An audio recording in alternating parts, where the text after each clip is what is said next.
Two friends attempt one of the toughest climbs in Alaska. Yeah? One is horribly injured. Do they wait for rescue or risk a treacherous descent? Do you want it? The choice is tearing them apart. I want off this mountain! Help isn't coming. And the mountain is trying to kill them any way it can.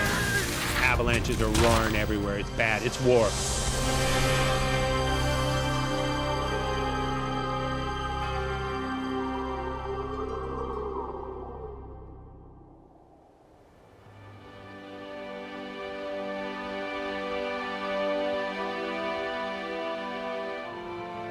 Denali National Park, Alaska. 6 million acres of wilderness dotted with spectacular glaciers and rugged mountain peaks. It's a magnet for extreme climbers like Dave Nyman and Jim Sweeney.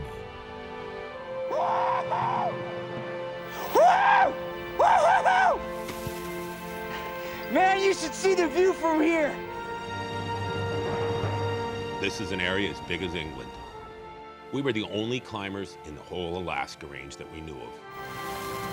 Jim Sweeney's idea of heaven is taking on a treacherous rock face with his good friend Dave Nyman, the man who taught him to climb.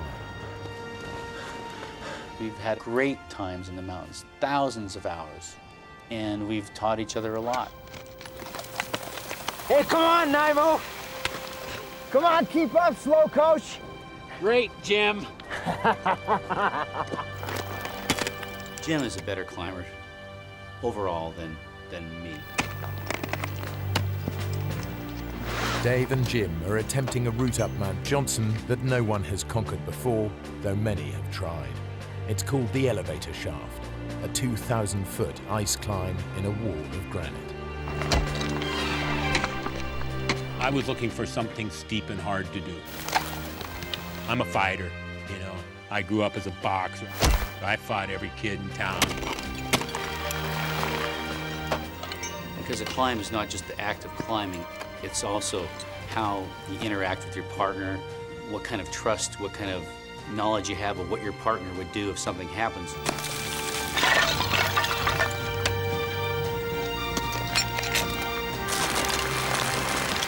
Jim's taking out the rope and he's moving fast. He gets up to the end of each length of rope and he keeps pulling me up behind him. You just forget what's going on when you're going up. I'm climbing. I'm not thinking about anything else. I want to go up.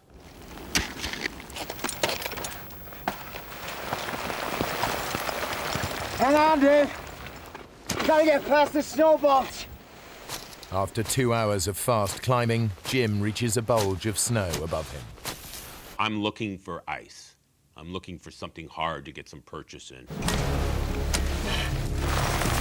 No! I was just kind of hunkering down, trying to keep snow from hitting me as he was fussing around up there. You're thrashing me, Jim! He's hollering at me, you know, and it's just constantly the snow's going down. Have you hit anything yet? This is nowhere, Dave. If I can't find some rock and ice to climb onto, I'll come down.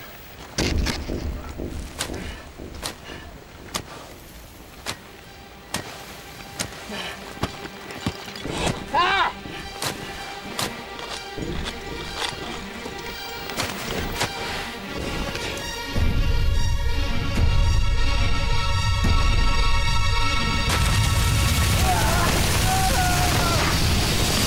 Cold wave of snow in a kind of a hissing roar that just whooshes by.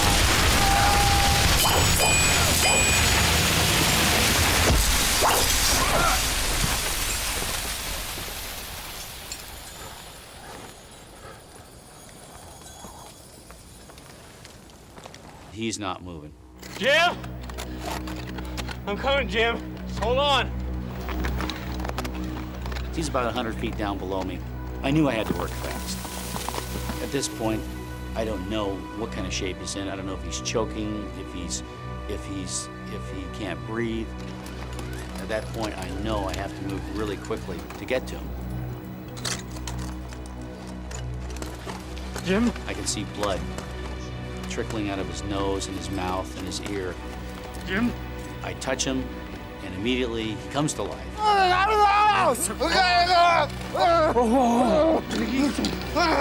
Jim, stay with me. Jim! I'm gonna get you down! Jim? Stay with me! I had to transition from being more or less the follower to being the leader. I knew everything was up to me from now on.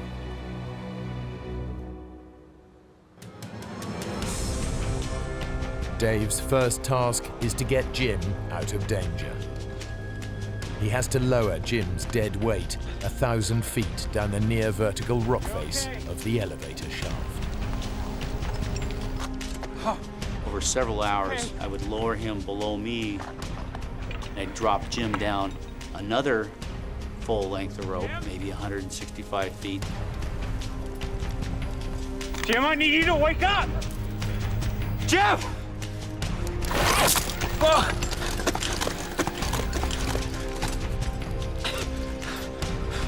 Okay, here we go. We're going again.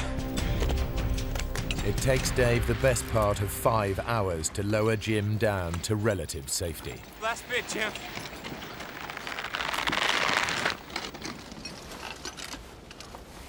Jim. Damn it, Jim. Stay with me. Stay with me, Jim. I have no memories of the fall whatsoever, none. The first thing real I remember was Dave screaming at me. Wake up! Come on. Stay with me. Dave and Jim are still 5,500 feet up Mount Johnson, in an area rife with avalanches.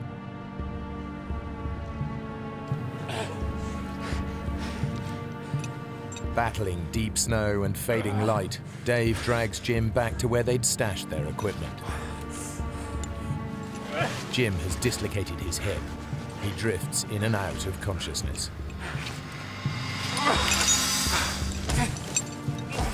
Now Dave has to find a way of surviving the night.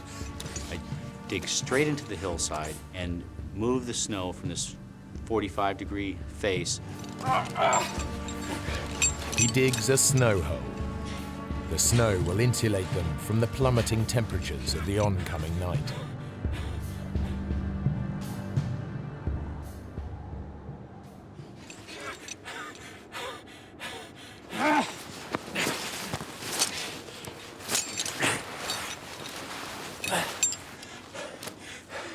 Okay, Jim. Let's get you safe.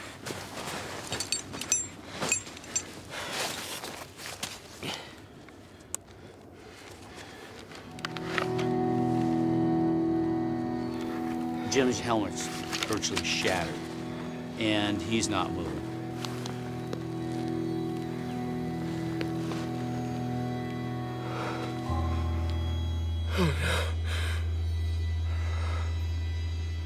At that point, I realized that this has gone from bad to even worse. I know with a head injury, you know, if your brain starts to swell, fluids build up, that can pretty much be the end of you.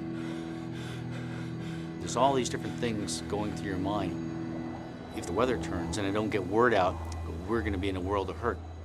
If I go travel alone on the glacier, am I just gonna fall in a hole and Jim's left by himself anyway? You don't know what the right answer is.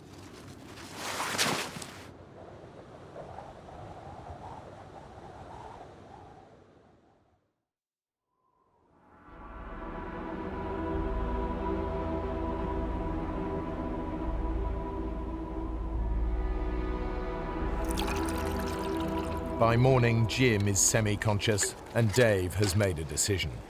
He's going for help. Do you think you can light the stove? Don't go. Next thing I remember was in the morning, Dave's talking to me. He's telling me he's gonna leave. I told him, I don't want you to leave me. Don't leave me. I gotta go, Jim. I'm going for help. There's a ski hut up the gorge. Maybe there's people there.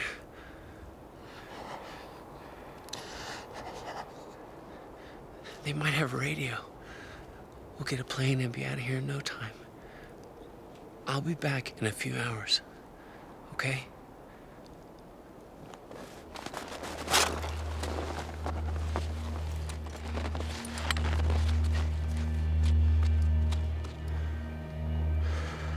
Leaving a partner in that kind of situation is, you might come back and he'll be buried or he'll be dead.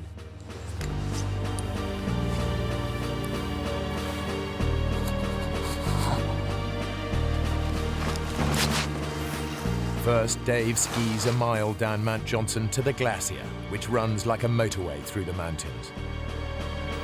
The ski hut is then a 7-mile struggle uphill, a dangerous route across crevasse-cracked terrain.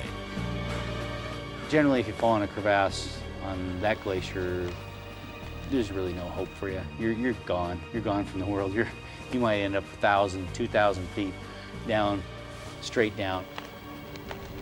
It's pretty frightening.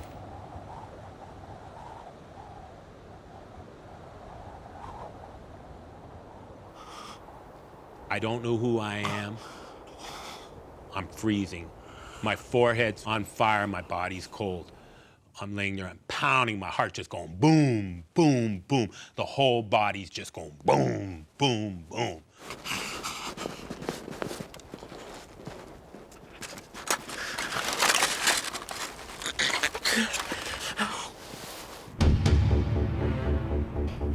After 6 hours hard skiing, Dave reaches the ski hut.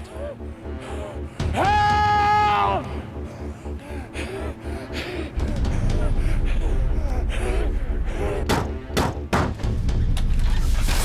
Yeah, radio! Radio! No! Oh, great. That means there's no cavalry coming today, and we can't just pick up the radio and call a plane passing overhead. Come and sit down. The group of skiers are on vacation. One of them is a paramedic. He agrees to go look for Jim. I'm greatly heartened by this, but I am shot. Just stay here and rest up. We'll see what we can do. And I told the 2 skiers leaving, if they don't get to him tonight, they'll probably freeze. You're clear about where he is. You sure you can find him? We'll just follow your tracks. It's okay. Hey, be careful with him.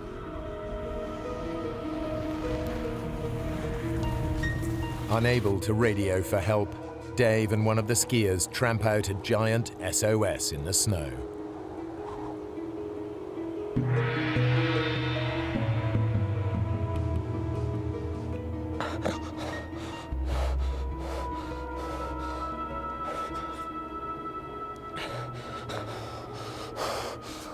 I can remember my fevered brow in the snow and still being warm, but my body freezing. You know, I can remember that feeling.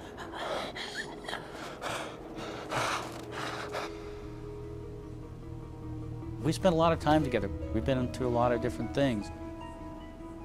Hang in there, buddy. Jim would never give up. Miles away, alone and exposed on the mountain, Jim is losing his grip on reality again.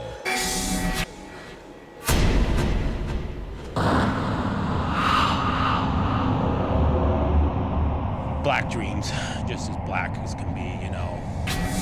I didn't know who I was with, where I was at. I didn't even know I was a climber.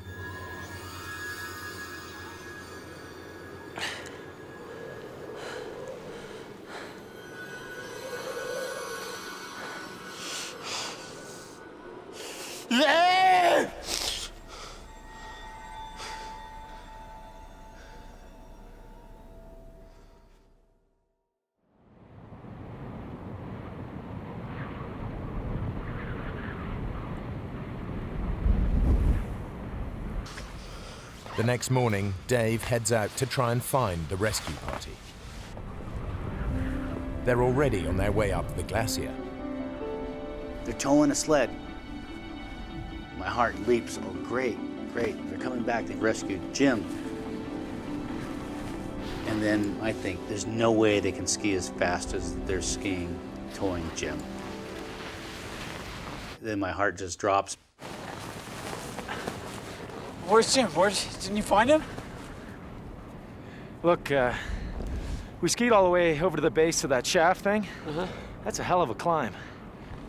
He explains to me that they looked up and they saw a few avalanches coming down, and they decided that they didn't have the proper equipment. It's too dangerous. Getting more people killed won't help anyone. I'm trying not to be angry. I can't believe what I'm hearing here. Will somebody come with me? I'm taking that sleeping bag. You go up there, and you're gonna die. I could feel them looking at me when I was skiing because I was putting any anger I had right into my plan to save Jim. At that time, the clock was ticking. Every second I felt counted.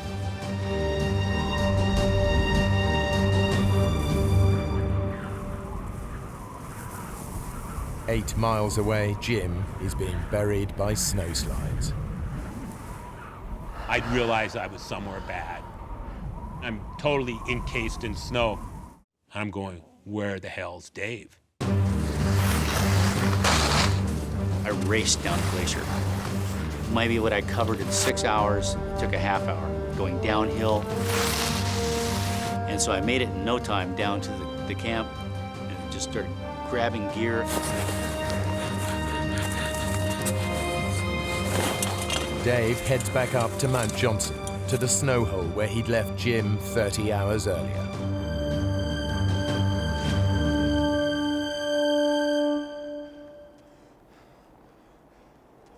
Jim!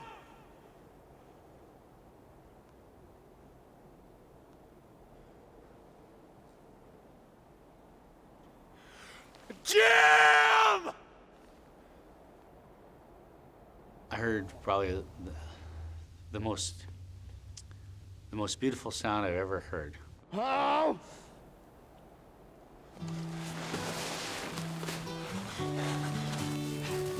Oh! And I'm screaming, and I hear Dave. Jim?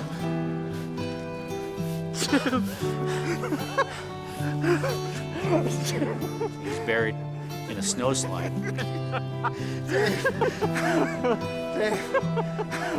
Buddy was smiling, just dumb and as happy as you would expect a person in his predicament to be. I'm crying, I'm back to the helplessness, crying, fighting, I can do both. Feel sorry for myself and fight.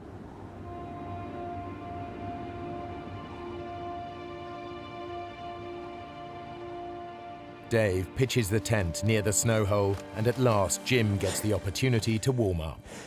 This is a nice, big, warm sleeping bag. Jim, I need to take a look at your hip. I think it might be broken. I know my hip's busted, you moron. I can take care of my hip. I'll stay in the bag, and you can pull me out of here. I don't believe that I have the ability to move Jim out of this area. Skiing off by myself, that's one thing, but I can't drag you out of here. I can't do that, Jim. Listen, there are people at the ski hut. They know we're here. Let's just hunker down and wait for help to come. Hey? Positively, 100%. He was waiting to get rescued. Dave's waiting for the rescue to come.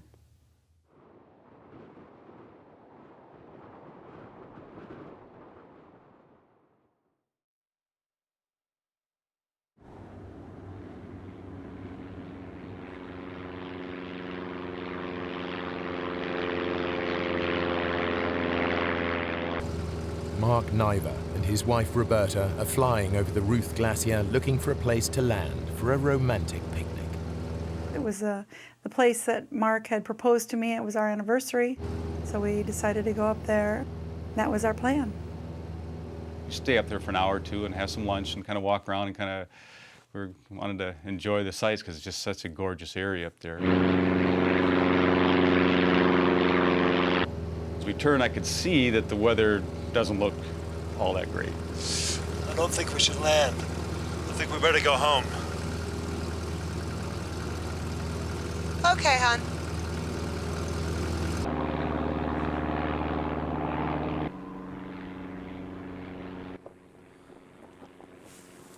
Jim, do you hear that? Jim, come on, man, there's a plane. And I figured it'll see the SOS. We'll be out of here in no time.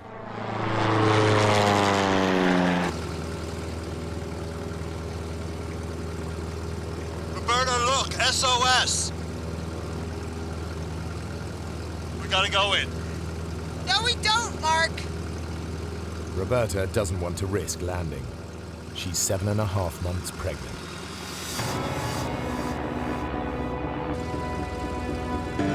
What are you doing? You just said we shouldn't land here. It's an SOS, we have to land. She's nervous, obviously, and she's telling me, Mark, we can't land. She's kind of hollering at me. It's somewhat distractive as I'm lining up to land.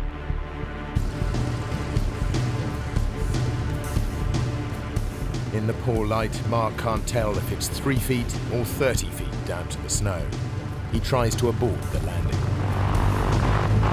That elevation, you know, the air is pretty thin. The engine doesn't perform at all like it should.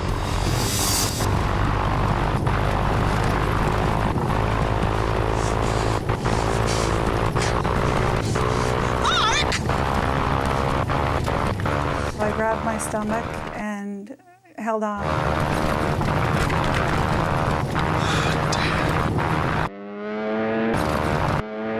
And all of a sudden, we just fell out of the sky.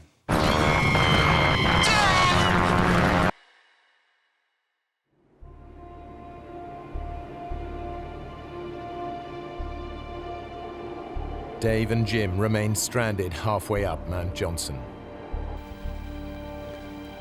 Unbeknownst to them, Mark and Roberta Niver's plane has crashed 8 miles away. Their attempt to help has only made things worse. Fortunately, the shelter of the ski hut is close at hand. Living in Alaska, things happen. You just have to adapt to what your situation is. Whoa, where'd you come? Can you help, please? The baby is still moving, but Roberta has ruptured 2 discs in her back. I had to pull within myself. It's already a very scary situation. Tried to remain calm and tried not to dwell on what if. I was afraid if I started to think what if, I'd be in trouble. We saw that SOS. Is it yours? No. Hey, sit down. It's a long story. Mark gets all the details of Jim's climbing accident and Dave's determination to rescue him. Immediately, I'm thinking of those guys. I mean, the snow's falling, the wind's blowing. They're on some side of a mountain someplace, and who knows what condition. With hope of rescue dwindling, Dave and Jim resign themselves to spending another night on the mountain. As it gets darker, I can hear the snowflakes hitting the tent. They're huge. We're in no man's land.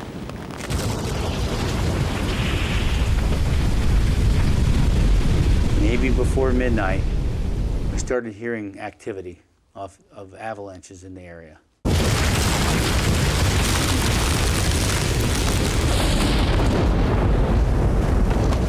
Dave! Wake up! Wake up, Dave!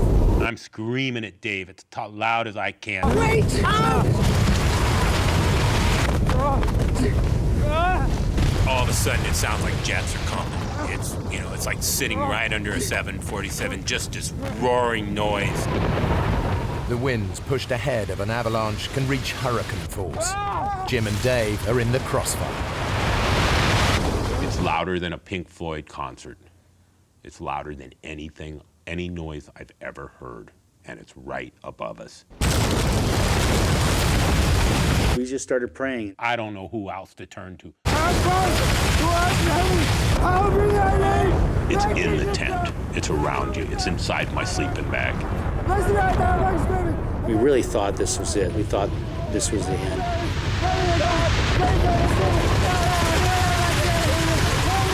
But we're saying these prayers just constantly, 3 every minute for hours.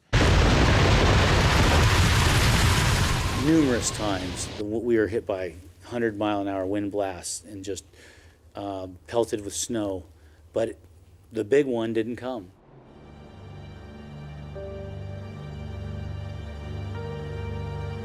Mayday, mayday, mayday. This is Piper 173 Alpha. Mark's attempts to get a call out are hampered by the surrounding mountains that block the radio signal. Only a plane flying directly overhead will hear his call.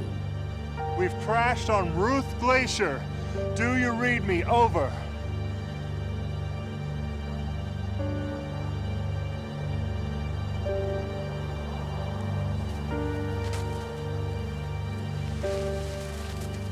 I'm still amazed to this date that we're still around after that night.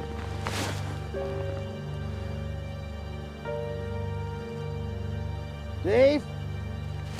Jim has no intention of spending another night on the mountain. Okay, Dave. I'm ready to go. Let's go. We can't just stay here. We're sitting ducks. You gotta haul me out.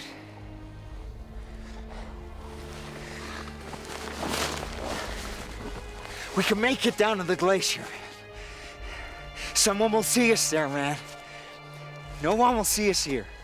Jim, would you look? It's too steep. I didn't think I could do it.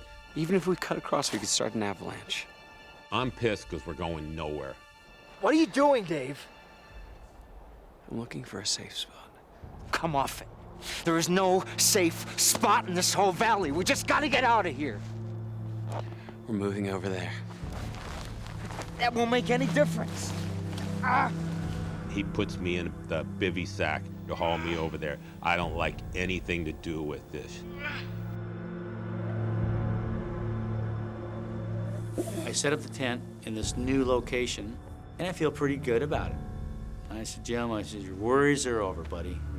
We're good here until rescue comes. You're dreaming. You know, you just cut the bull. Quit acting all mellow. There's nothing mellow about this. You are always trying to swim upstream. What are you talking about? He's not fighting it. He's just kind of, letting it take him for a ride. No, I wish I could stand up and walk off this thing. We would be down in an hour if I could stand up, We gotta fight. What the heck are you talking about? Man against nature. What a bunch of crock of BS. I want to go down, Dave. Do you want to live?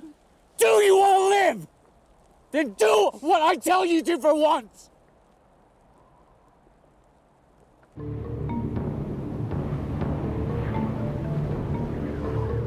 At the ski hut, they're no closer to alerting a rescue party.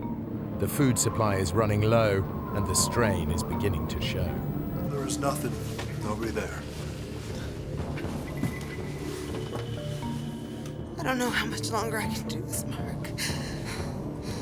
I'm sure somebody's made contact that we're missing, but they don't know if we're dead or alive.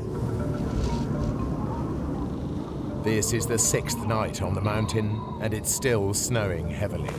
Jim and Dave are now holed up in what Dave believes to be a sheltered spot.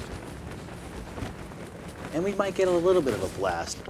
Nothing like the night before.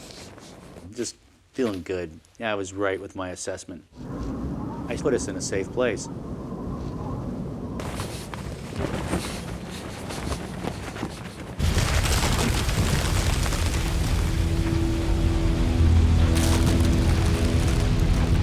Well, early in the morning, maybe 2 a.m., we heard a roar.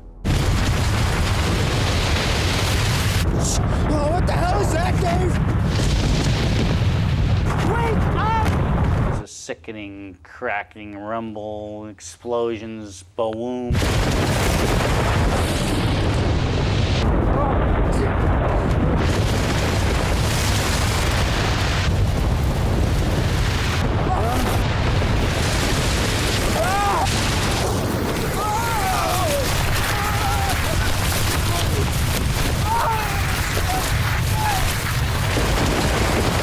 Fly downhill 200 feet, 300 feet.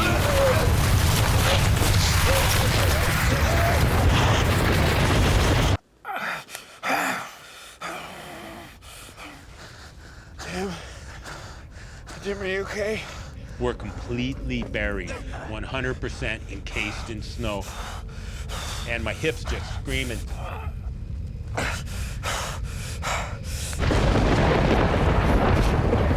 I can feel the pocket.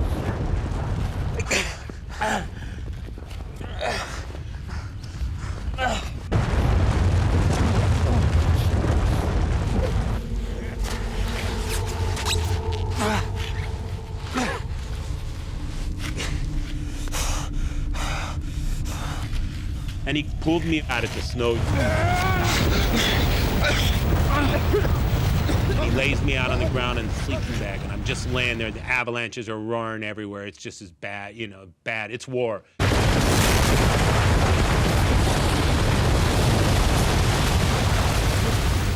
We're just laying out there with nothing. We can't find anything. There's nothing left, Dave! I was just scrambling like a madman. The shovel, it's the key survival tool you have in the mountains. Come on, me! Before another one comes! That's it! Come on, keep digging! Keep digging! Keep digging! I'm just thinking the next avalanche is coming and the next one's taking us down the hill.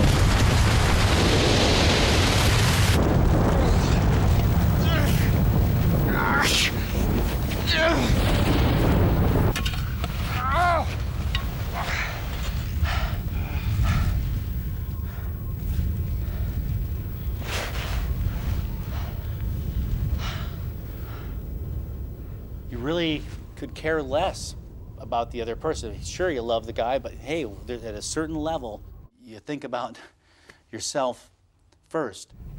I will clamp myself, I'll chain myself to a leg, I'll bite it off, I'll crawl down here and kick his ass if he leaves me. There's dark thoughts, darkness that creeps in a survival situation. I don't have to be here. I'm mobile. Why the hell don't I just get out of here?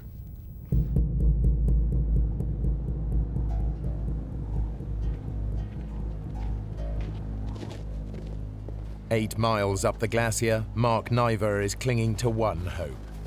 This morning, the jet that takes him to work on the Alaskan oil fields will be flying directly overhead. It's their best, maybe their only chance to let people know where they are. My dad flies that plane.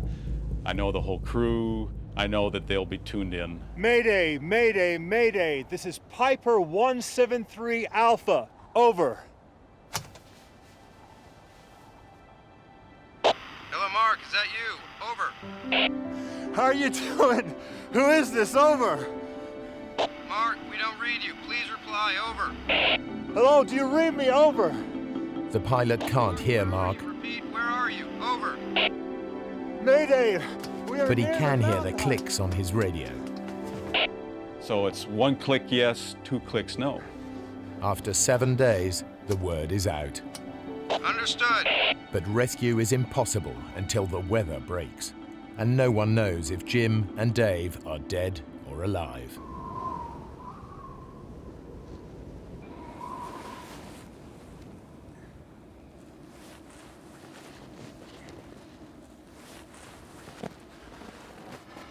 I was so whooped by the avalanches from the night before.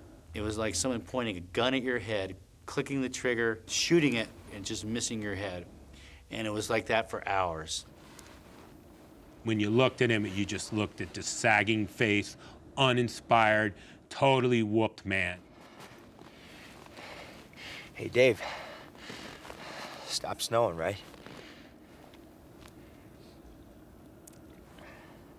It's time for me to take over and tell Dave what to start doing. This is a tricky situation for me. I'm pissed, but I can't give him a bad time. I want to go down. I have to work with Dave. What do you want to do? You want to go back to the base camp? Get some more food? More equipment? I wanted to go, but I knew if I left, I would not come back. I had a chance to look myself in the eye and say, what's really important to you? And is your life worth more than this person's? What's happened to you, Dave?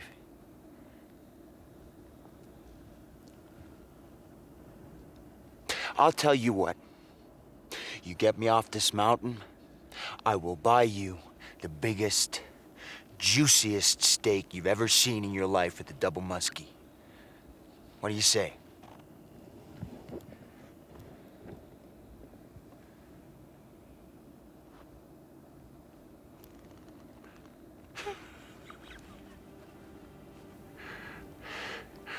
I want a 36-ounce filet mignon. There's no such thing. That's what I want. Well, then that's what you're gonna get. That was a huge, huge turning point for me, having that opportunity to leave and then just really deciding with 100% certainty that we were gonna make it together, that I'm not gonna leave him. So begins a back-breaking ordeal to drag Jim down the mountain. Start to shovel the trail, pack it down, then it'd go back and pull Jim.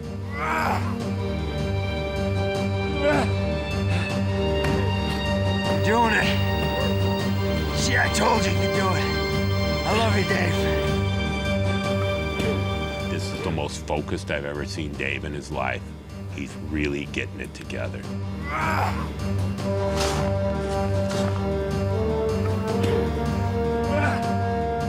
Inch by inch, foot by foot, we're moving down the valley.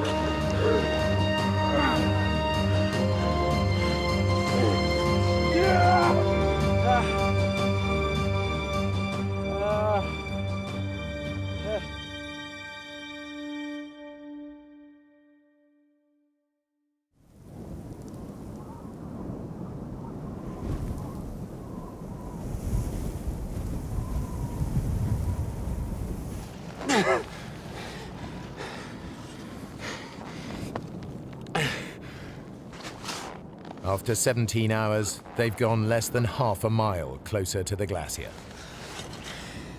Dave? Dave? You're doing it, man. You're doing it.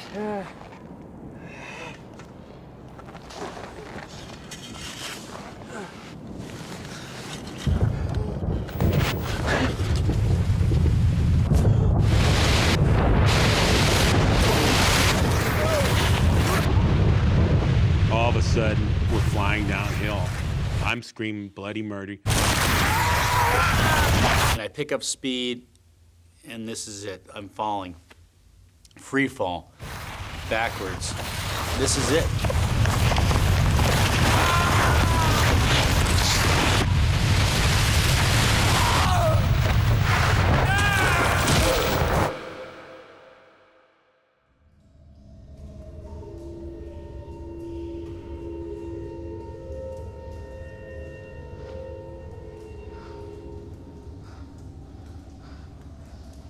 Jim's luck has held.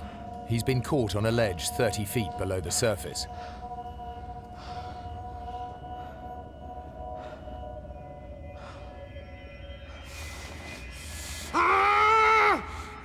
Is that it? Is that all you got? I start screaming at God, you know. I'm telling him, I can take more. I can take more. Come on! I can take more!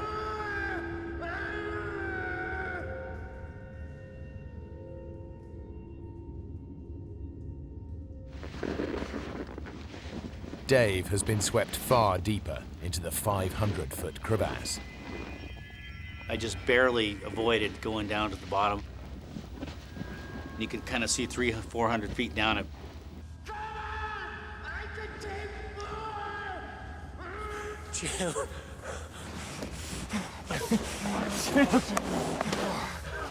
Jim. Oh, Jim. There's a ramp.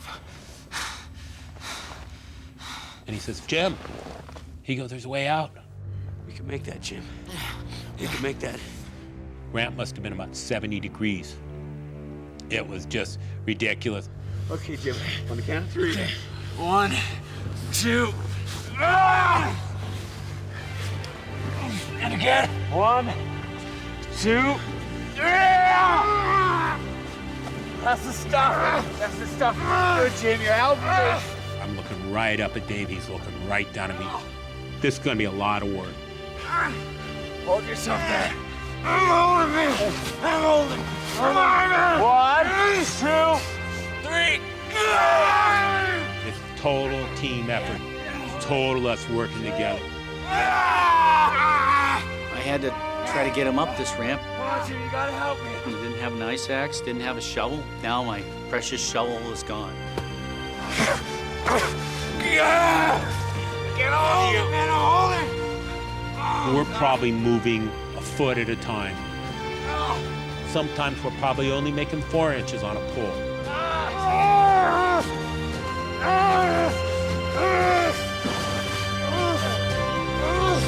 Come on! Come on, Jimmy, we're nearly there.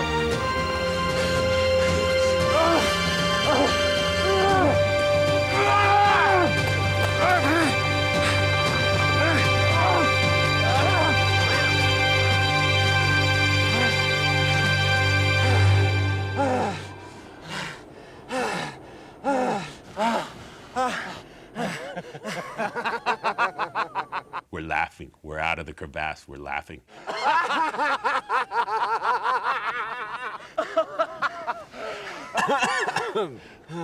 Dave, there's the glacier.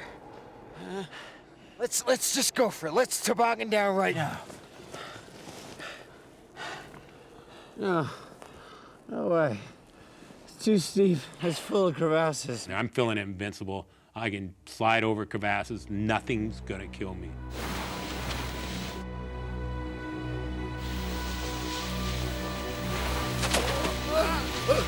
I'm sliding out of control down the gorge. I feel like I'm sledding as a kid. As soon as I got over 1 mile an hour, it just took off like a rocket.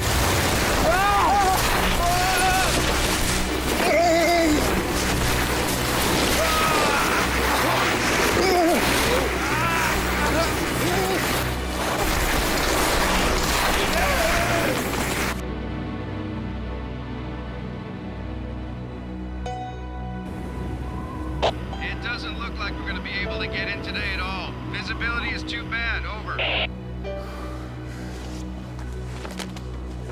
So I go back up to the mountain hut, and everybody's got this hopeful look on their face. Looks like they're not going to be able to come in today. That's great. When I think back, it's amazing I remained as calm as possible until I started crying. I just started losing it.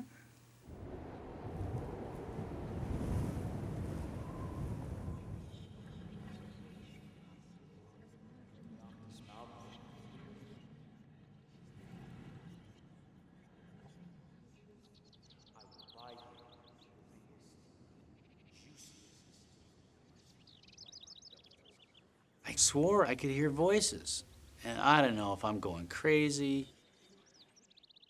I could hear birds chirping, seemingly miles away.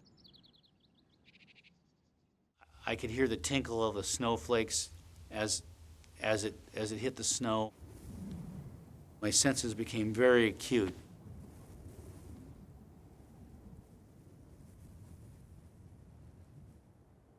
Jim and Dave have finally made it to the glacier where they can be seen. It may be too late. I am starving. I haven't eaten but a few tablespoons in the week and maybe had a couple sips of water. If we don't get picked up now, I'm gonna die soon.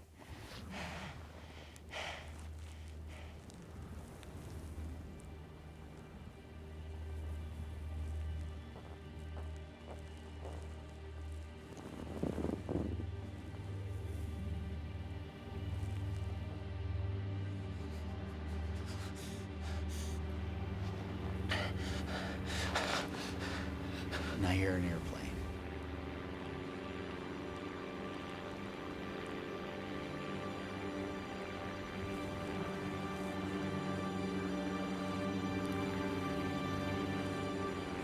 see a little red dot coming up the glacier.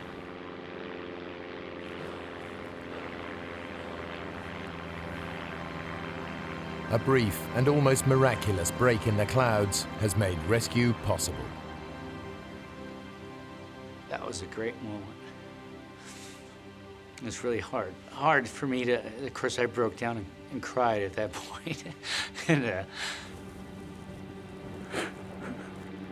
did it, Dave. You did it.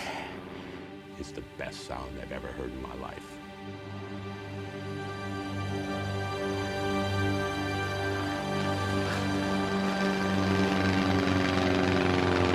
God, it's like we're at the pearly gates. I mean, he's right there. He's circling over us. He keeps tilting his wings at us. Get your act together. he's saying, "Don't cry, stand up, you're a hero." And so he's telling me all this stuff of how to act, you know, you saved my life, you're a hero. You don't want to be blubbering when the helicopter comes. Shut up, Jim.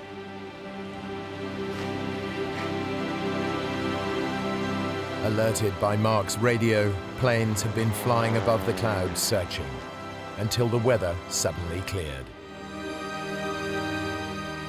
Those few minutes of sunlight have saved them all.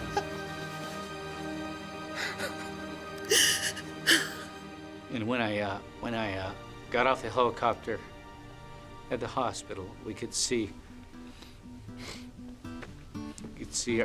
our friends all lined up on the fence. It was great. Of course, my mom was happy to see I was the one that was walking. I smoke dope the whole time I'm in the hospital. My buddies show up with a bunch of beer. It's like a party every day in my room.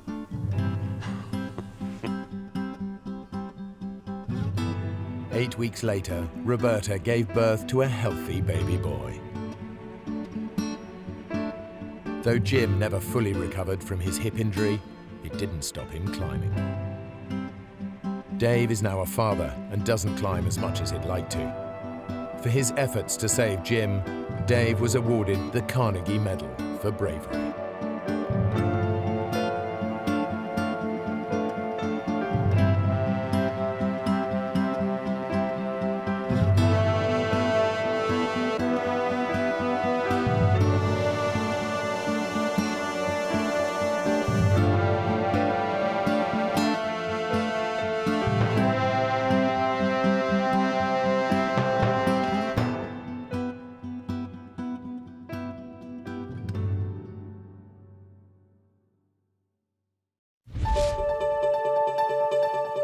Remember the life jackets?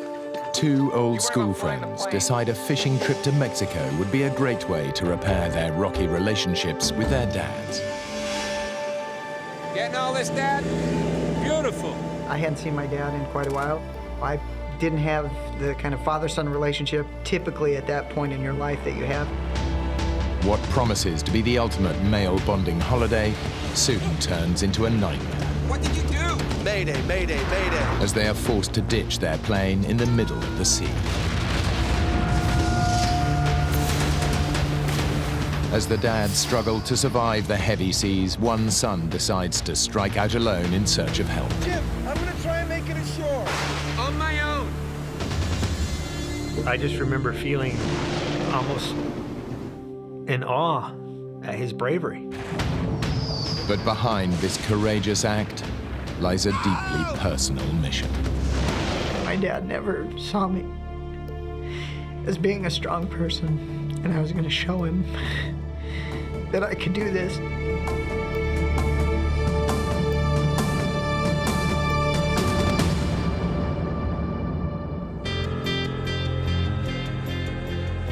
Jim Hawley and Jens Lundy have known each other practically all their lives. He's more like, almost like a brother, you know, somebody I could never get rid of if I wanted to. You know, we'll always be friends. Hey, do you remember the life jackets? Yeah, I got him. You worry about flying the plane. We've always been really close friends. Here they come. the friends have asked their fathers to join them for a weekend of fishing in Mexico. They hope that the trip will prove a turning point in their relationships. I hadn't seen Jens probably in 3 or 4 years. We kind of drifted apart. When I called my dad, I don't know that he put as much thought into, I get to hang out with my kid. Hi, Dad. And really just have that dad-kid friend relationship that I was looking for.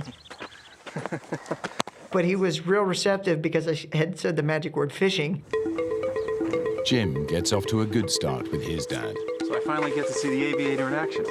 One of my first thoughts was how impressed I was with Jim at his meticulous checking of the aircraft.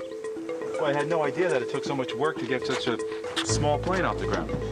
Well, once you're that wasn't the Jim that I knew as kind of a helter-skelter, do it quick, do it now kind of a person. Better to be safe than sorry, right?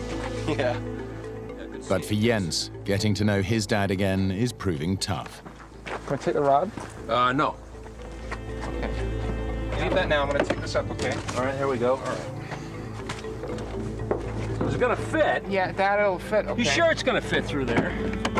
Easy does it. All right, I need the life preservers now, Dad, okay? Life preservers. It wasn't a real organized trip. The life jackets that I purchased were cheap inshore life jackets. They were $4 a piece, and I thought, well, I'll bring these back if we don't use them. We really didn't have much as far as in the way of emergency preparedness. Jim continues to impress his dad with his aviation skills. Real smooth takeoff, Jim. Couldn't ask for a finer day, gentlemen. The fun things that I saw out of the trip was to be able to go with Jim and have him be able to fly the plane down there, and that he was showing that part of his success in life. But I was very happy with that, and I thought this will be an opportunity for us to spend some time together and talk about things maybe we haven't talked about before. I love flying, and I love the freedom that it gives. I also love the responsibility, and some would call it risk. Jim has been flying for 3 years and has clocked up over 200 hours in the air.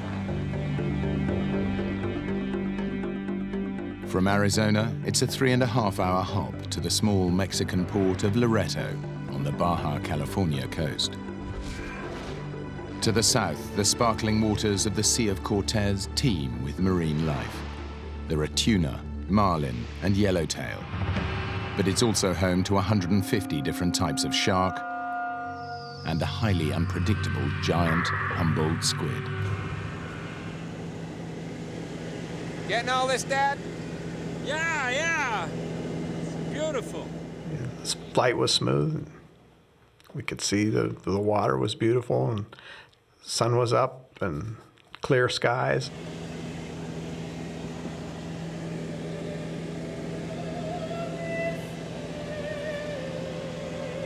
As I got ready to take a nap, I put opera on my Walkman to sleep to. It's real comforting, and it's a great opera, The Marriage of Figaro.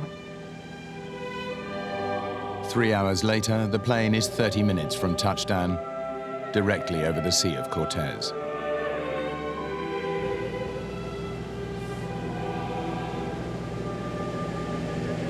Hey, look at that cloud!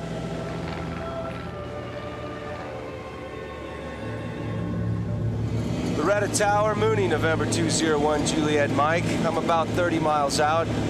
I see a lot of weather building in front of me. Can you give me an idea of the weather at the airport? I had kind of a premonition that something was going to go on with this, something was going to happen. I was beginning to get pretty concerned. I couldn't raise anyone. Okay, guys, I'm going to take us through this. We'll make better time. Jim thinks it's just a squall, but he's actually flying into a violent storm. It was just a real weird mix of waking up and trying to figure out where in the story I was in the opera and what was going on in the plane at that point. It was alarming because it was so sudden. I didn't see any indications that it was that severe until we were in it. Jim, what's happening? was one of those types of storms that it was getting worse by the second. And then it started to get turbulent, and I think I saw a lightning strike or two really close. We're in the storm, and there's no up, there's no down. I looked at everybody else's faces. They kind of had a look of concern, but they're looking at me to see if I have a look of concern.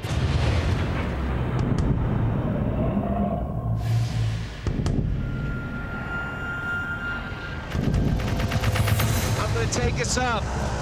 Good, good. I'd like to have my stomach back.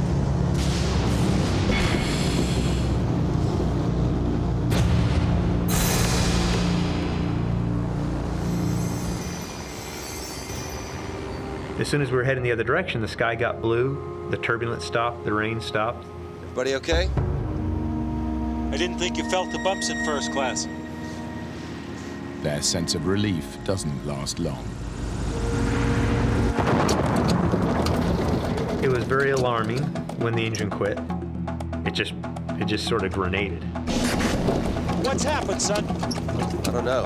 There's a single propeller blade stuck in the vertical position right in front of us. It was like the hand of God reached up and shook the plane. What did you do? I didn't do anything. What? And he kind of gave me the, hang on, let's figure this out. Can you get it started? And there was kind of silence in the plane for a few minutes. I can't.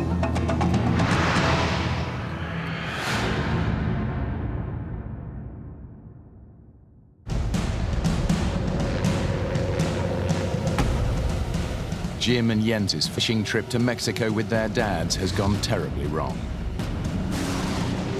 After flying through a violent storm, their aircraft's engine suddenly failed. Now they face the terrifying prospect of ditching in open sea. Mayday, mayday, mayday. Loretto Tower, Mooney, 201, Juliet Mike. This is unreal. This can't be happening. 25 miles northeast, engine failure. Mayday, mayday, mayday. I didn't know if my transmission, where I had told them where I was, had even been heard, because I didn't hear a response back. Sorry, guys, we're going in.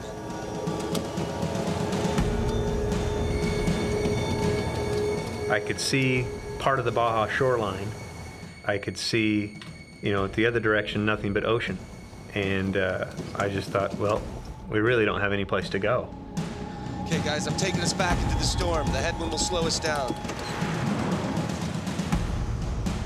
Jim's plan to slow the plane down will help reduce their impact with the water, but it's a risky strategy. If the airspeed drops too far, the plane will simply drop out of the sky.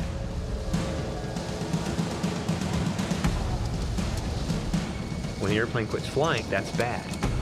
That's usually you get severely killed when that happens. I can see the water, and it was ugly. Huge waves, huge waves. Unlatch the door.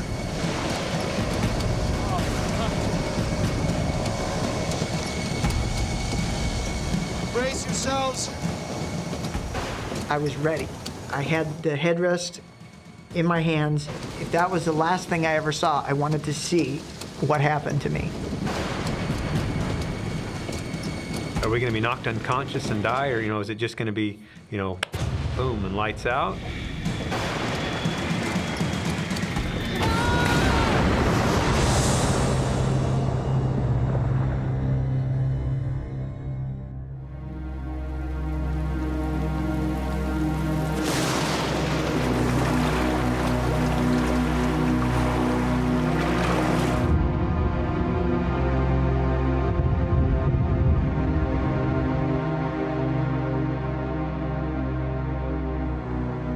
I realized that nothing had happened that I was expecting to happen. I was expecting the plane to cartwheel and come apart in pieces. We're alive. A plane was not meant to float. It was gonna sink. I was getting out of the plane. I opened the handle and kicked the door open. And I just undid my seatbelt and jumped out. decided to better get the hell out of the aircraft. Jim was still in the pilot seat, and I was reaching in going, come on, come on, come on, come on, get out, get out, get out. It was so stormy. I mean, the wind was blowing so hard, the waves were so big and crashing, and it seemed like the sea was going to swallow anything, including us. The airplane began to sit lower and lower into the water within just a few moments. The men have no choice. They grab hold of anything that will keep them afloat and jump into the terrifying seas.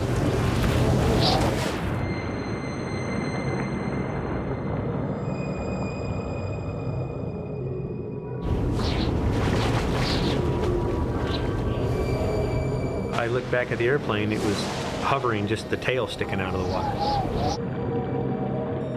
The navigation lights on the plane were still on, and you could see it as it sank and got farther and farther away, and you kept seeing this strobe. You're there with 3 people, but you felt really alone.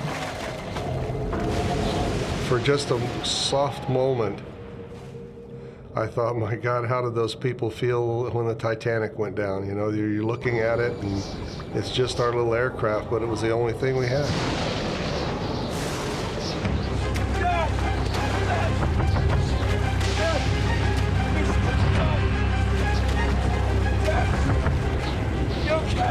He couldn't breathe, and the whole time he's trying to get his life vest on, and there wasn't anything we could do to help him. The life jackets that I purchased were approximately for children aged 12 to 15, 100 pounds. Jens is bitterly regretting his bid to save money on life jackets. Jim and I were fine in the smaller life jackets, but our dads were not. Jim's dad, 58-year-old John, is the one who's struggling most. I was able to get my shoulders through the straps of the little life jacket, and it kind of ended up being on my back like a backpack. They may have survived the ditching, but their fight for life is only just beginning. The Sea of Cortez is over 90,000 square miles of open water, with barely any boat traffic. And it's constantly patrolled by dangerous predators like sharks and giant squid. But right now, the men face a more immediate danger. The storm was terrible. The wind was blowing. Lightning, tons of lightning. And John was really scared of the lightning. The lightning looked like telephone poles, and they would hit the water, and I was thinking, how close does that have to get to us to be a danger to us? Each bolt carries up to 100 million volts, and the salt in the water actually helps to conduct the electricity. If a bolt strikes the water even several feet away from the men, the shock could still kill them. Jim is getting increasingly anxious about his father. My dad had now become very quiet. He was just sort of staring straight ahead, almost like he's in a daze. It's an hour since they ditched, and their situation is becoming desperate.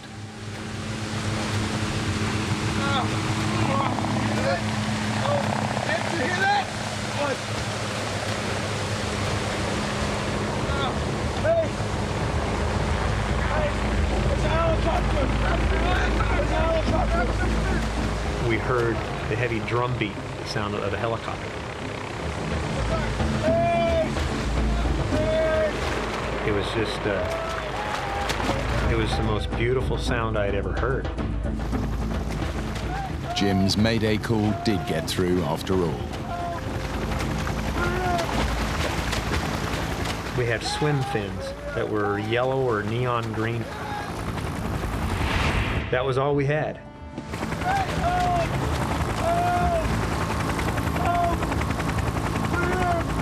And then the noise got quieter and quieter and quieter. And we realized he didn't see us. He's not coming back.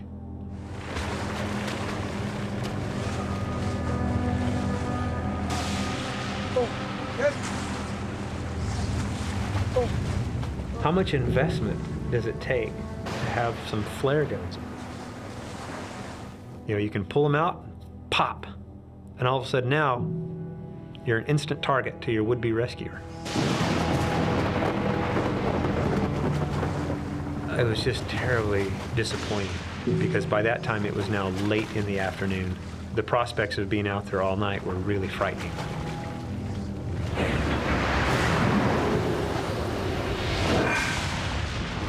John is losing his fight to keep his head out of the water. The waves kept crashing over the top, and I swallowed a lot of salt water, and everything I had came up. It just made me violently ill. Dad! Are you okay? I just was totally out of control, and I felt in my mind I'm losing control of the situation.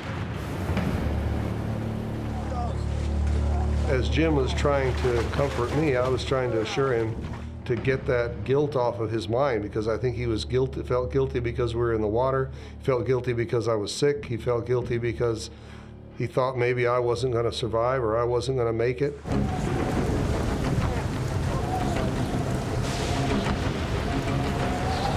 Stop swallowing, Mark! It was frightening. It was very frightening. I didn't want to watch my dad die, especially didn't want to watch him die just because of, you know, drowning or asphyxiation right there in front of us, and there's nothing we could do about it. Dad, please hold on! John's vomiting is rapidly dehydrating him. If it doesn't stop, it could prove fatal.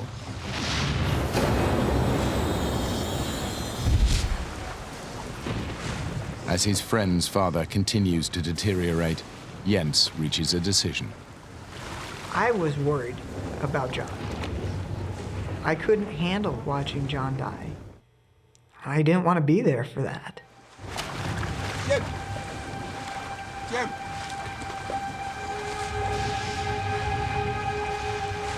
Jens and Jim separated from us for some reason.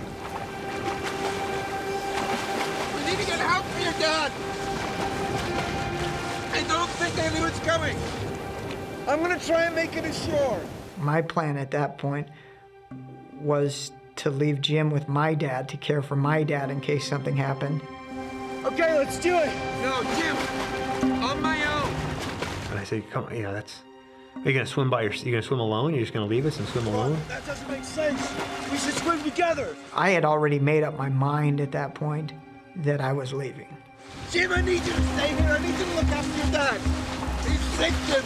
He might not make it. And if he goes, I need you to take care of my dad. I don't want him to be on his own. Look, I need to go get help. I need to go now. Okay. Jens was so insistent, and his logic seemed sound. We'll all make it out of this, I promise. My concern at that point was that my dad would recognize that I was leaving before I was far enough away. Okay. I don't want my dad coming after me. You stay here until I'm out of sight, and then go back and tell him. I said, I'll see you later on tonight or tomorrow, and you know, you just keep swimming in that direction, and I'll do the same. And if they find me before they find you, I'll know where you're at, and vice versa. We'll all make it out of this alive. I could see him, and then I couldn't see him because of the waves, and then I could see him, and I couldn't see him. They were one wave farther away, and then 2 waves farther away, and 3, and it just kept going until 300 yards away, you couldn't see him anymore. Jens has only a vague idea in which direction the land lies. If he gets it wrong, he could end up swimming further out to sea. He finally disappeared from my sight. It was kind of a lonely feeling at that point because I was by myself then too. I think I would have been so frightened to swim by myself. I just remember feeling almost in awe at his bravery.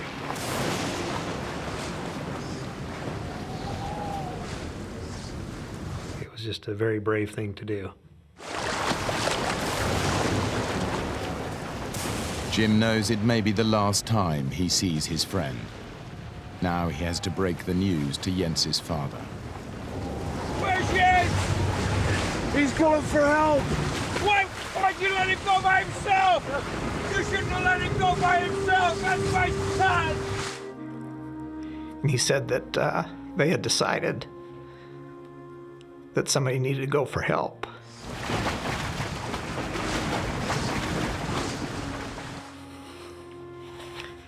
And since Jens is probably the strongest swimmer of all of us, he took the swim fins that Jim had on. My dad never saw me as being a strong person, and I was going to show him that I could do this, and he couldn't. It was that.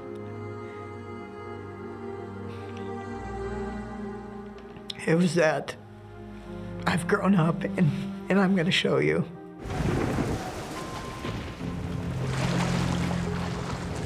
Jens is swimming in the right direction, but what he doesn't realize is that land is 10 miles away.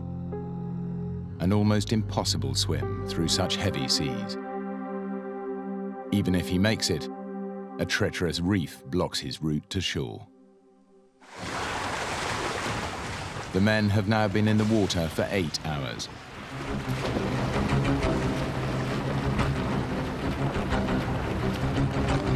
I was wondering, how far has he made it? How far has he made it? And I remember looking at my watch and trying to calculate in my head how much speed he could be making through the water to shore, and just, peering off into the distance. I'm wondering, did he make it there?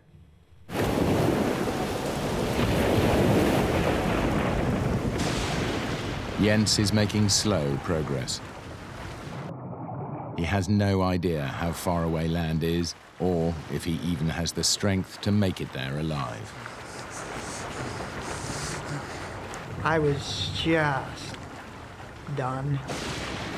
I didn't feel that I was going to be able to actually make it to shore at that point, because I was fighting these waves and just swim uphill and then downhill and uphill.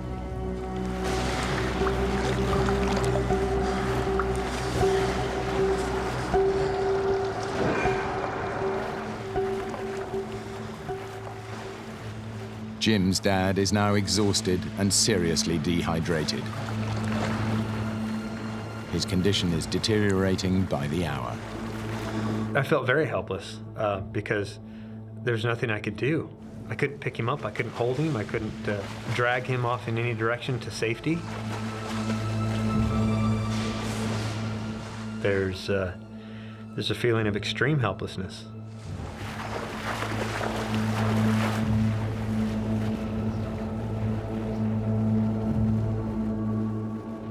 As night falls, an exhausted Jens swims on.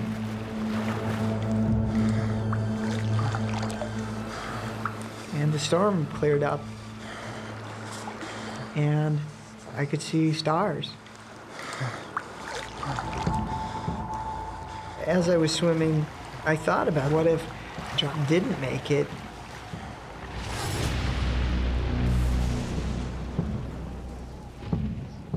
There was a shooting star, and you always hear that that's the representative of an angel, and I thought John had died.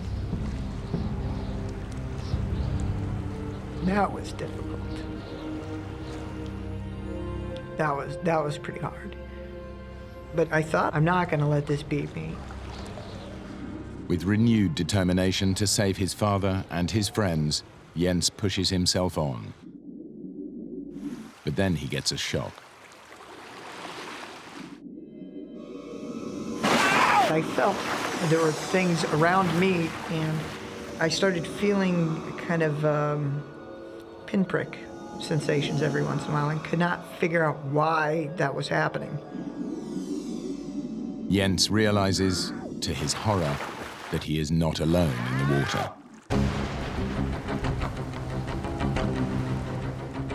Jens has ditched in the Sea of Cortez with his best friend and their fathers. In a desperate effort to save them, he struck out alone for the shore. We had to let somebody know that we were alive and that we needed to be rescued. As night fell, the storm subsided. But Jens still has many hours swimming ahead of him before he can reach land and raise the alarm. I'd been swimming for nearly 6 hours. I was thirsty, really thirsty. Exhausted, Jens faces a new ordeal. A swarm of stinging jellyfish. It felt like when your hand goes to sleep or your foot goes to sleep, just in little spots all over.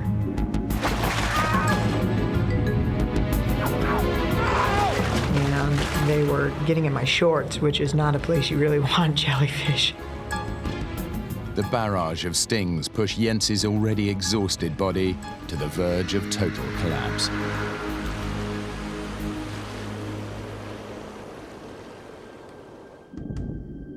Out in open water, John, Jim, and Bill wait.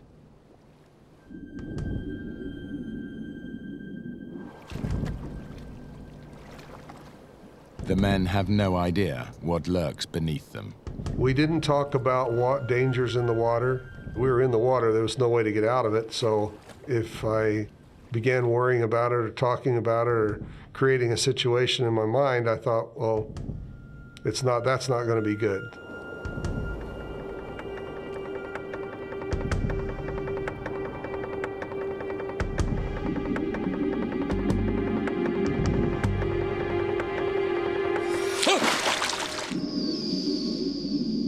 What the hell was that? What?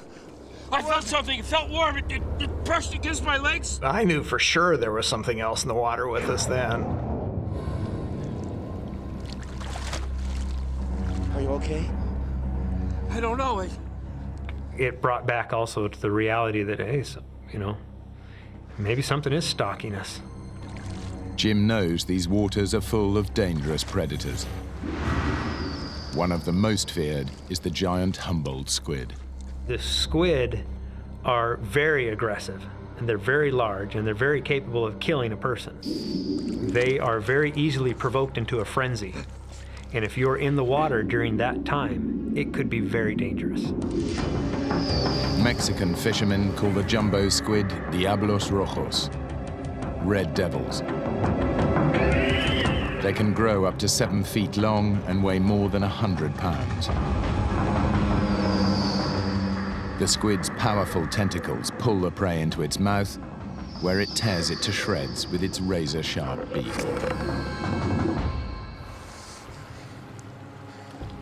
Whatever was stalking the men has gone away for now. All they can do is pray it won't come back. Jens has been swimming for over 10 hours. He's almost no strength left and is close to despair. That's when I started hearing something. And couldn't really figure out at first what it was that I was hearing. And would stop and just be as quiet as possible and try to control my breathing and try to slow down my heartbeat so I could hear this noise that was happening every couple seconds.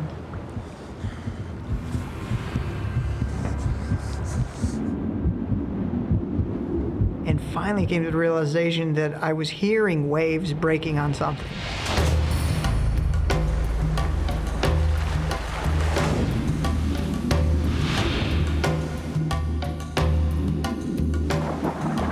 The closer I got, the louder they got. And still couldn't really guess or tell what I was swimming towards.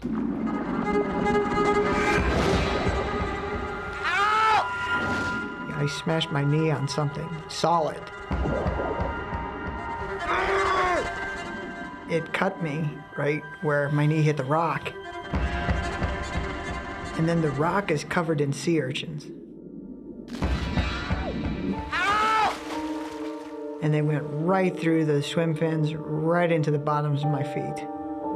So now I'm kind of bleeding from my knee, bleeding from my feet, standing up on this rock.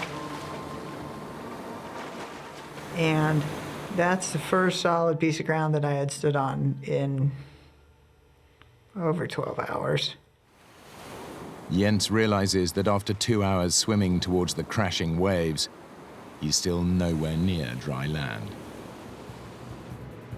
Then started realizing that if I was on one rock, what I was hearing the waves breaking up was more rocks. And that I was headed right into a washing machine full of sharp rocks. Jens has reached the dangerous reef. A whirlpool of surf and treacherous rocks bars his way to shore. He has just one option. I knew that I had to swim back the way that I came.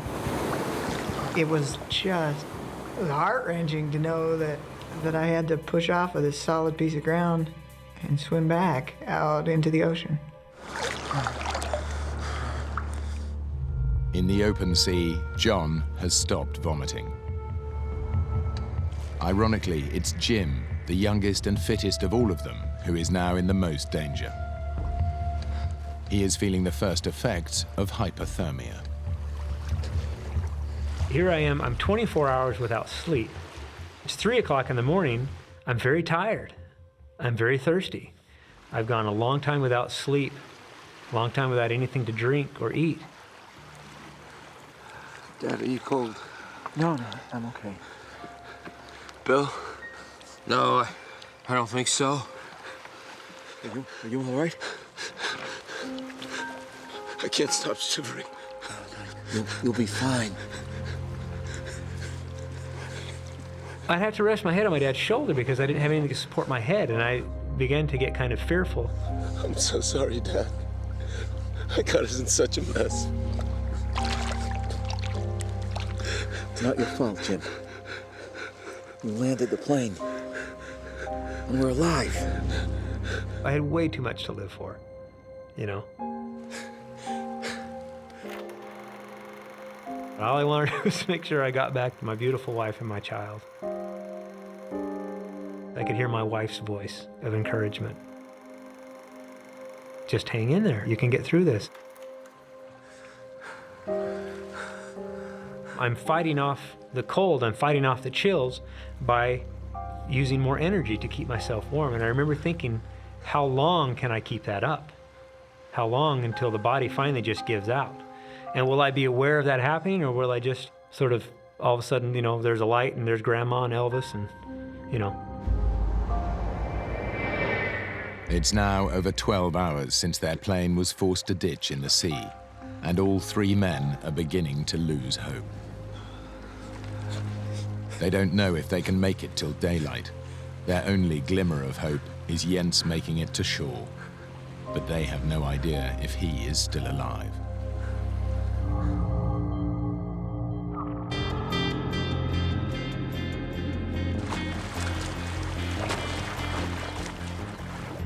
Jens is still struggling to find his way through the hazardous reef. Finally, after 2 hours, he sees something. That was just, it was amazing. As I swam farther and farther south, I saw a light on the beach. It was a Mexican fisherman that had camped out on this beach. He doesn't get the reaction he was expecting. The fishermen are wary. People coming ashore in the middle of the night are often drug smugglers. I'm sorry, I don't understand. No hablo español. The fisherman spoke no English.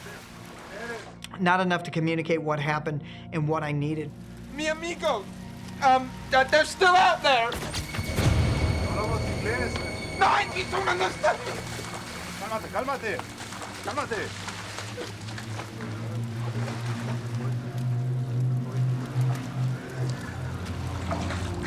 And when I finally realized that we weren't going anywhere, I was just done. And just started crying.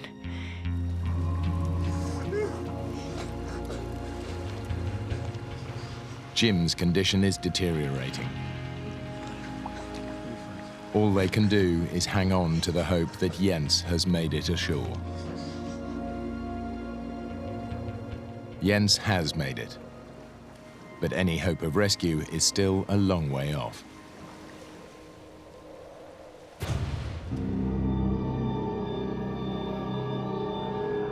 dawn.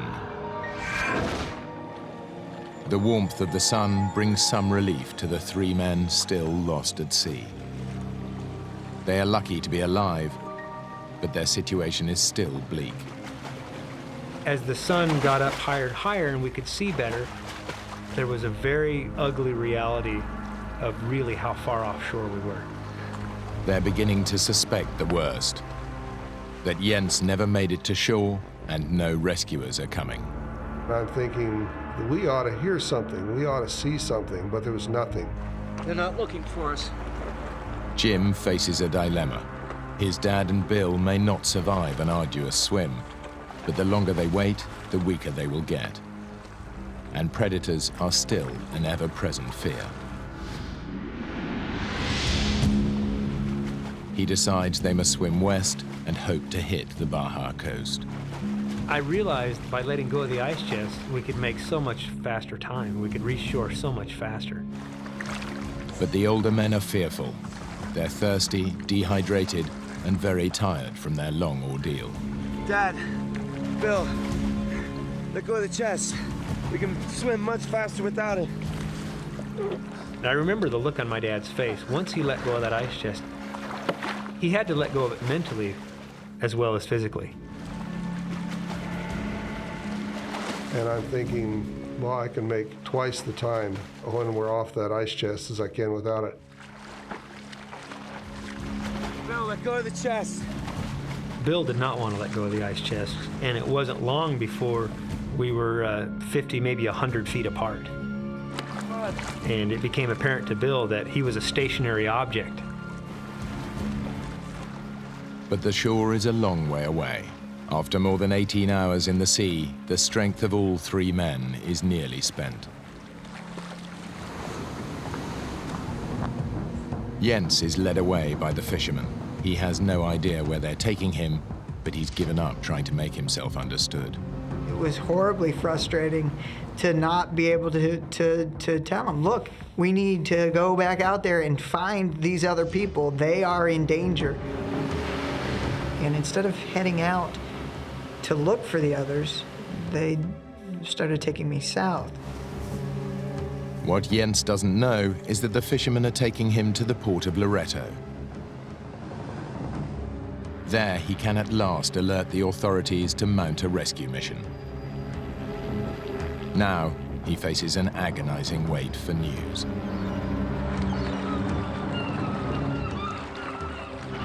There was a curious bunch of seagulls. They would come out and kind of hover over us and then fly back to shore.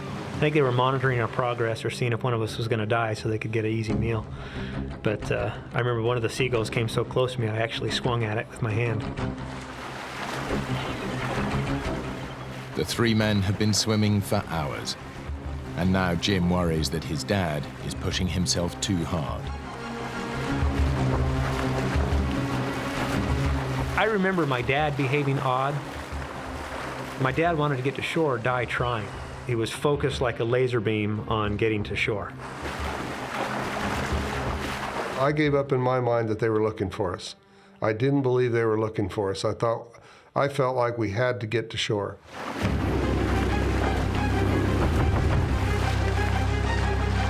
I could see something appear on the horizon. Dad, hey, it's a helicopter. It was coming our way, but my dad didn't stop swimming. Help! Hey! Hey! Here! Stop swimming! Help! We were all waving and screaming and hollering and everything in the water. It circled around us. We're here! Help! And then as soon as it circled around us, it headed off back from the direction which it came.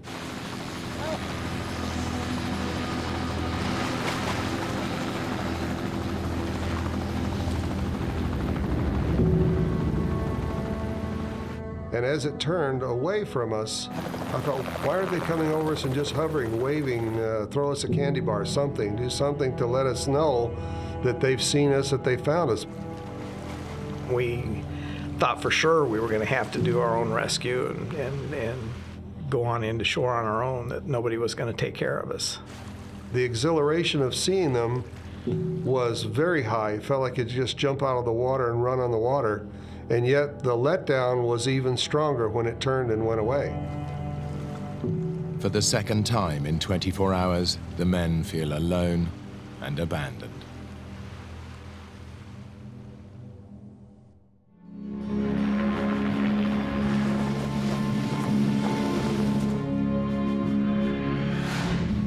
While Jens waits for news, he has to make the toughest call of his life, to Jim's wife. And he doesn't even know if Jim is dead or alive.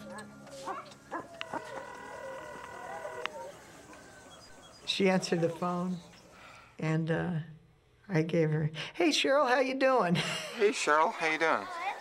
She said, I'm fine." This might not shock you, but things didn't quite turn out the way we planned. And she said, "What do you mean?" And I said, "Well..." We had to ditch the plane in the ocean. And she said, "Where's Jim?"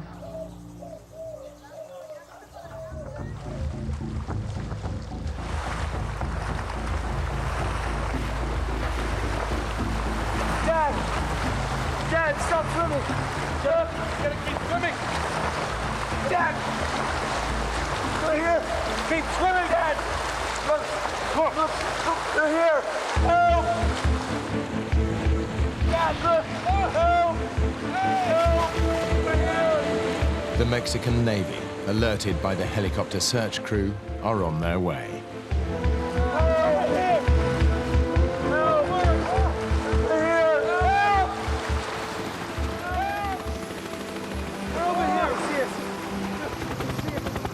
Jens' epic swim has saved their lives.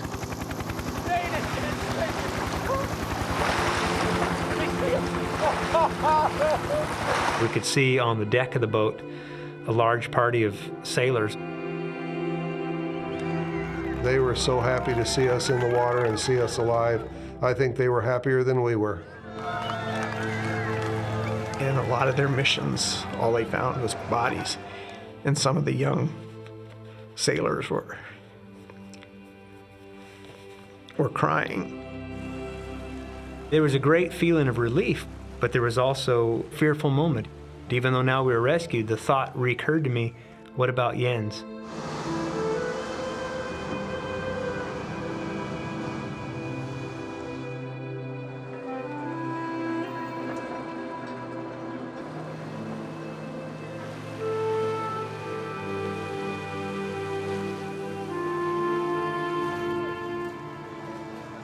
There was this crowd mulling around at the dock.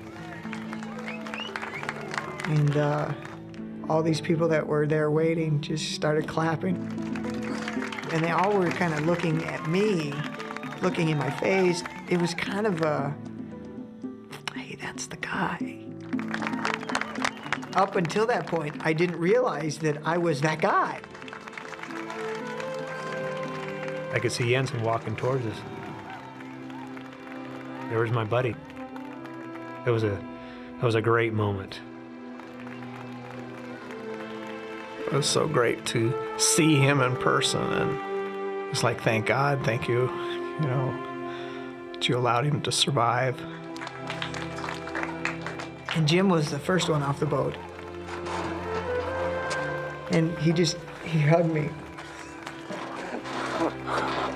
I thought you were dead. There was a huge sense of relief for the both of us to see each other again. Yes. And my dad came over and hugged me and told me he loved me.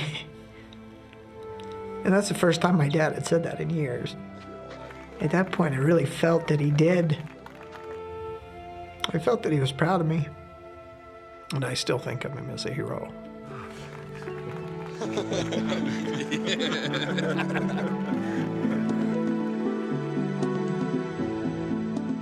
Jim and his father have since been back to Mexico to go fishing. And Jens and his father now stay in regular contact. Despite their ordeal, Jim and Jens still go flying together. Why the aircraft's engine failed is a mystery that has never been solved.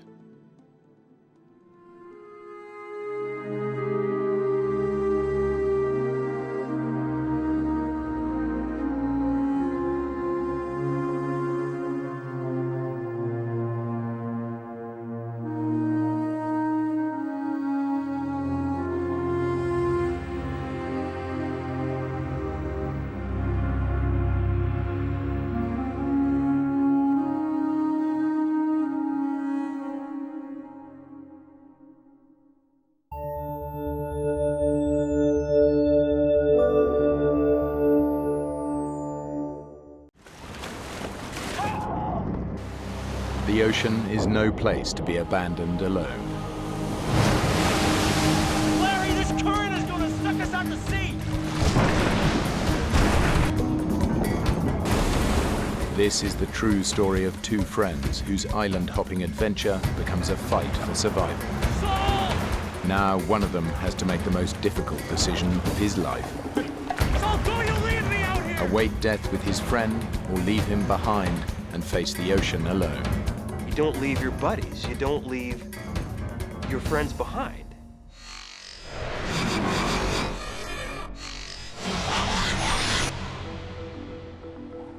The San Juan Islands in America's Pacific Northwest. It's a sea kayaking mecca. But every year, these waters claim the life of at least one sea kayaker. It's 3:45, folks, the end of a beautiful November day. But winter is on its way, so plan your weekend accordingly. The sea kayaking season is over, but endurance athlete Saul Kinderis wants to conquer the San Juans. Hey, Larry, it's Saul. Where are you, man? Get here. Saul and his track teammate from college, Larry Kaiser, are regular weekend warriors, but they've never kayaked together before. Plan is to hit Strawberry Island, then after that hit Doe Bay, a 60s resort. It's got 2 hot tubs, 1 cold tub, clothing optional, which generally speaking means nobody wears a stitch. The goal was to head there and take her clothes off and hit on women, basically. I mean, that was the goal.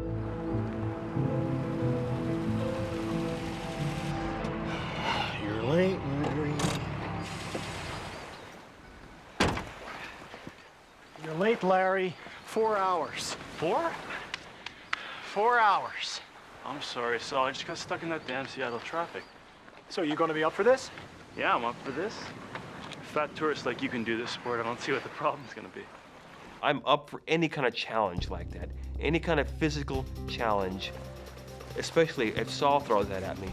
If he can do it, I can do it. And not only if he can do it, I can do it, but I can do it better. Yeah, competitive would probably be a defining and describing characteristic. We tended to compete in almost anything. Chop, chop, Larry. It's that kind of relationship that kind of got us in trouble here in this situation. Hurry up, you slug. Get down here. Because Larry is late, they set out at night, something that even the most experienced kayaker wouldn't do, especially in winter. Women friends of mine would call it a severe case of testosterone poisoning. And, the brain quits working because you just want to go. Slide you out. You hit the water, put your weight on the paddle, okay? I'm gonna kick your butt, you know that. Put your weight on the paddle. It was unnerving setting out at night. People die every year kayaking in the San Juans. But that danger is exciting. It's a thrill. I'm thinking I'm invincible. We have a winner! Larry and Saul are paddling off the coast of America's Washington state into the heart of the 176 islands that make up the San Juans. They're crossing a notoriously dangerous stretch of water, the Rosario Strait, on the way to their first destination, Strawberry Island. They need to cross quickly. Soon the tide will turn, making it virtually impossible to land on the far side. I keep going to the left. Huh? I keep going to the left. Yeah, well, adjust your rudder. The rudder? Yeah, with your foot pedals, you know? Foot pedals? What are your feet touching? Nothing. Nothing, are you sure? Yeah, I said nothing. Well, actually, if I stretch out my left foot, Larry, heck, did you even adjust the foot pedals? Everybody adjusts their foot pedals before setting off. Yeah, I did. They just must have come loose or something. I'm just kind of trying to fake it. And that's the first time I'd set my ass in a kayak. I'd never been in one before. It started dawning on me that Larry is faking the expertise on the kayaking. That's when I started to figure, okay, we've gone from a trip to an adventure. You know, looking back, I'm thinking, what the hell was I doing? What was I thinking?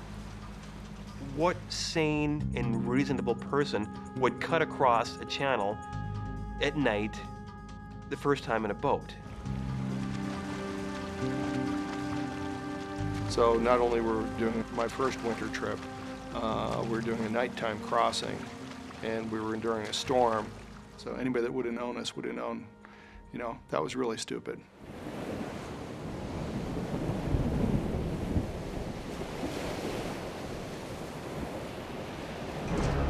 Eventually, Larry and Saul reach Strawberry Island, but they're late.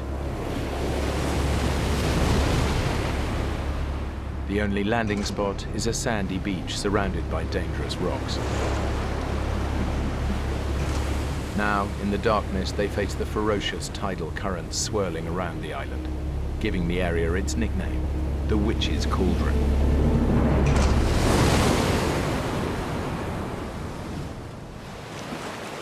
We're here. Witch's Cauldron. What? Strawberry Island is dead ahead.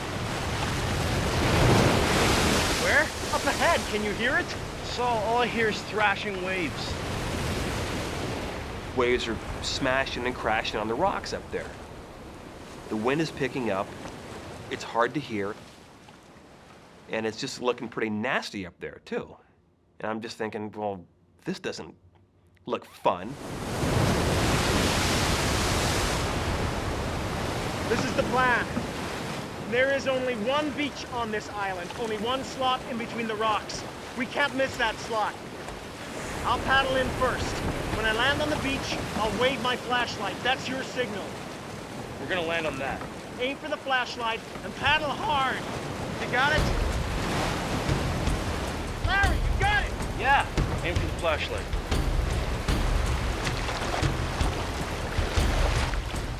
This was pushing my enjoyment factor. We were starting to get outside the area I enjoy. I knew that I needed to hit that beach just right or life was going to truly get miserable. I can see big, jagged rocks that don't look good to land on. It's just really hairy out there.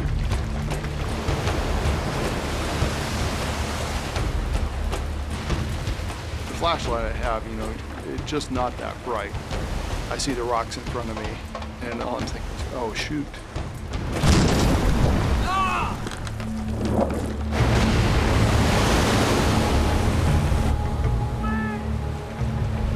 What? Wait! I hear him yelling. I can't tell what he's doing. I'm just like, what? You know, what? What are you saying? I can't hear what you're saying. Do not come in! Larry sees my headlamp kind of waving around a little bit, and so he's figuring I must be waving him in. Larry! I could see him coming in. He's aiming for the flashlight, just like I told him to, and that flashlight's on my head.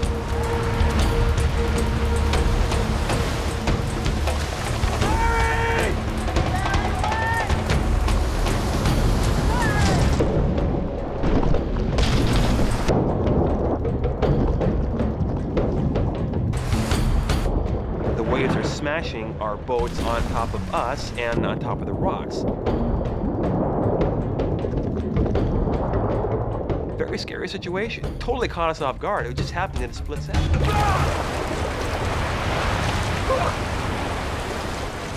okay? What the hell was that? You tell me that! We crashed! We crashed! I stepped on it! Get me the hell out of here! They gotta reach those boats. You really need the boat. Yes! We Well, we're dead! We just get the hell out of here. You don't get it, do you? We're not gonna get out of here! If we don't get there! Get out of here! Get out of here!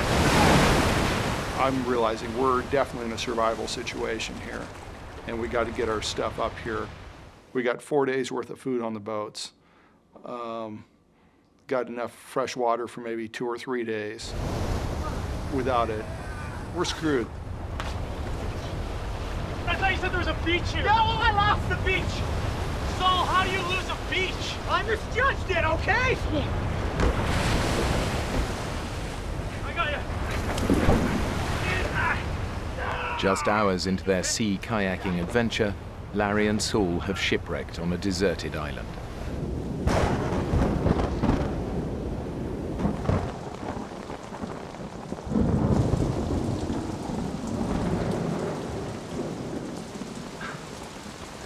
I'm looking forward to getting warm. We could have been killed, but we weren't. As much as Saul and I both seek out these fun, dangerous, athletic situations, we don't have a death wish.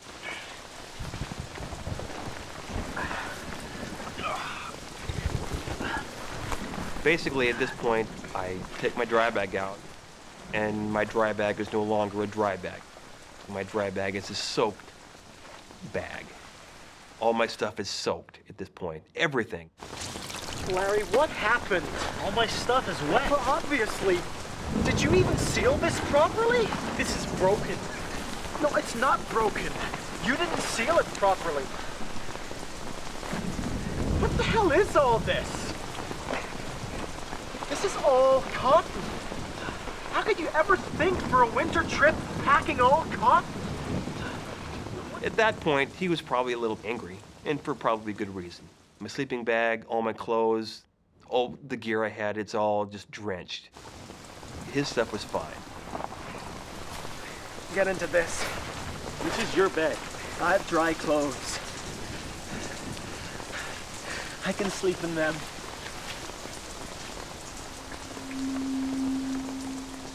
Saul knows that in the cold and the wet, Larry's cotton clothes and his sleeping bag will take days to dry. By that point, I truly realized that my assumptions weren't correct on his level of preparedness. I'm the guide on this trip, and Larry was going to more or less along for the trip. If I got in trouble, he wasn't going to be able to help me because we were so far out of his element. And then I'd snuggle up against the outside of his sleeping bag. Guys, especially in your 20s, you're going to go damn near hypothermic before you'll cuddle up with another guy. He kept trying to nuzzle up to me. He was cold, and I'd get away, Saul. You know, what are you doing? You know, just keep... Throughout the night, he kept getting closer and closer, and I kept going farther and farther over this edge of the tent. I like Saul, but I don't like him that much. Larry, I am cold. You move one more time, I'm climbing in there with your naked butt. Got it?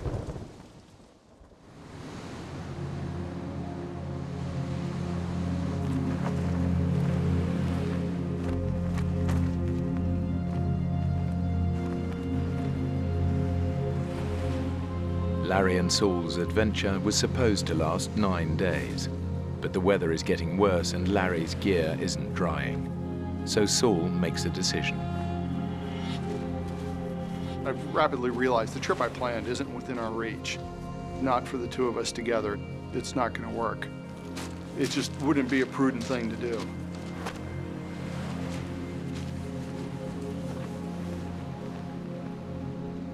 I just wanted to tell myself, you know, we still have time to have some fun and get this out of our system and use this as a small setback and just keep going.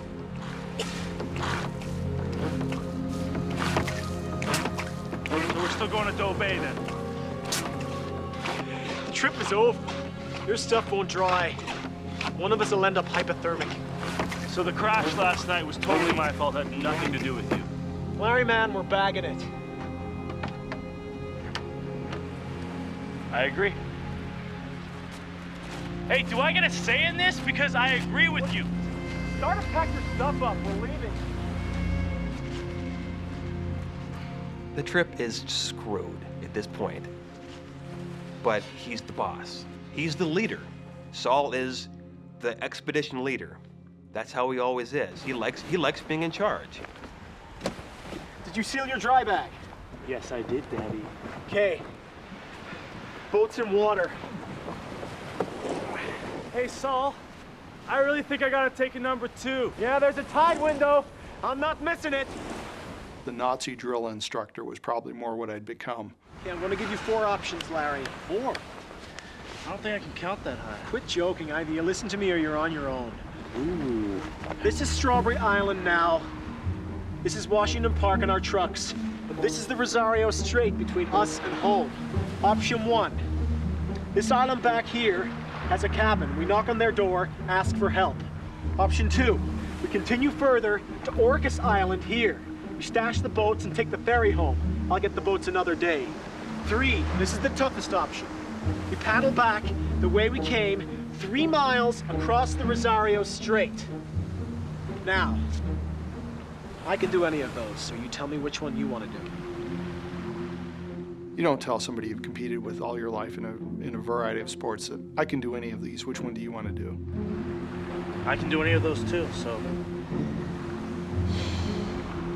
What's he going to pick? He's going to pick the toughest one. You just told him which one was the toughest, and then he picked it. Let's paddle back. You sure? Yeah, man, paddle back. Bring it on. That was really stupid. What won out in the very end is the same thing that got us in trouble here. It's the same thing that's got us in trouble in other times. It's our competitive nature. If he can paddle across the channel, I can paddle across the channel. I can swim across it. I can cycle 150 miles if I want to. I can run a marathon. I don't care. He's the same way. But when we get us together, maybe we don't make the best decisions as a team. Larry and Saul are paddling into the jaws of an oncoming storm. Soon they will face 70-mile-an-hour gusts and a huge storm swell rolling in from the ocean. Let me do you, man. Looks pretty ugly. Yeah. Sure you're gonna be up for this? Yeah, I'm up for this. Are you up for this? We got 40 to 45 minutes to make this crossing before the current gets too strong. Yeah, I know. Paddle hard. I'm not an idiot.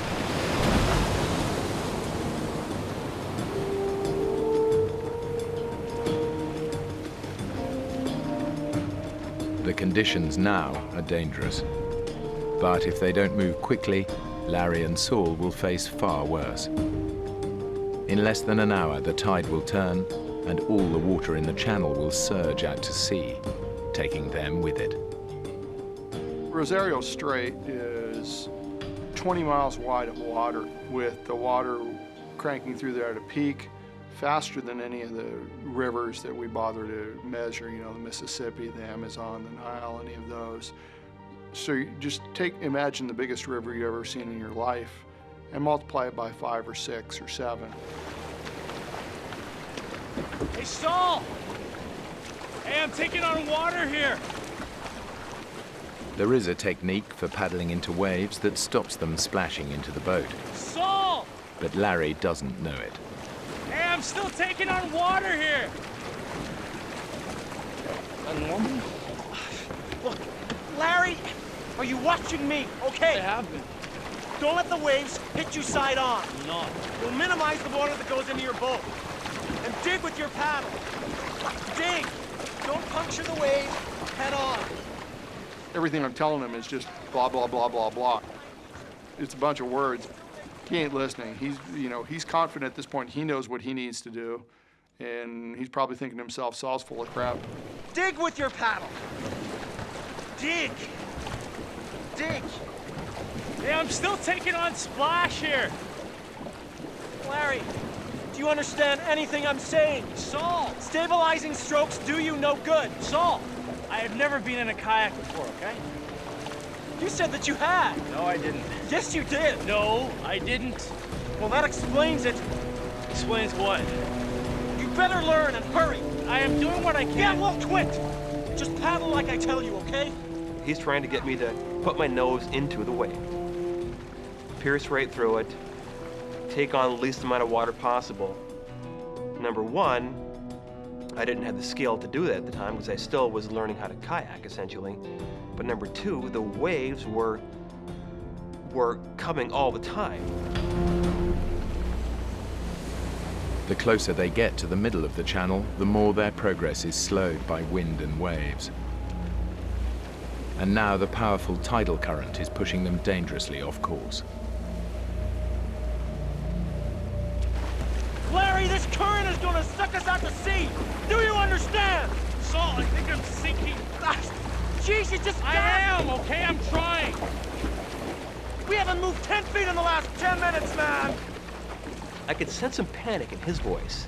He knew that we had a limited amount of time to get across the channel. We hit a point where when it got really rough, just all our forward progress stopped. I mean, 20 minutes we were roughly halfway, 40 minutes we were roughly halfway, an hour we were roughly halfway.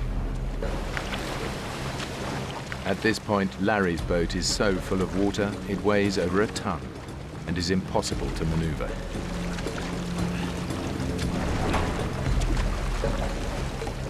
Larry, damn it, your shoulders are slack! Paddle! Okay. Balance strokes do you no good! Okay, forward! Okay! Paddle! Okay, okay, okay! Man, are you a complete idiot? Back off, okay? I am trying! Blood pressure is definitely cranking up there. I figured that it was a good possibility that we could get killed.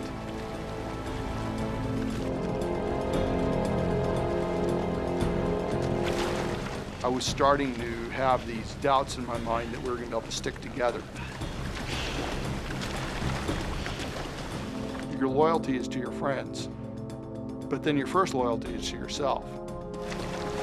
Saul, get the hell back here! You're slowly getting to this decision. It's not an easy decision to get to. Saul, wait up! The key for my survival and even his survival was that I make it to shore and get help. Saul! Saul! I need that pump! You need to bring me the pump! He's yelling something to me, I'm yelling back to him. I yell at him, I'm going to get help. I'm assuming he can hear me, he's probably assuming I can hear him. We really can't hear much of anything.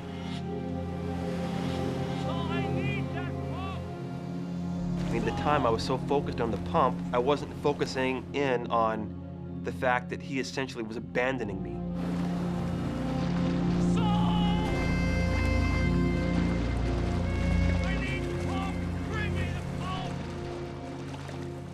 I can't see Saul anymore.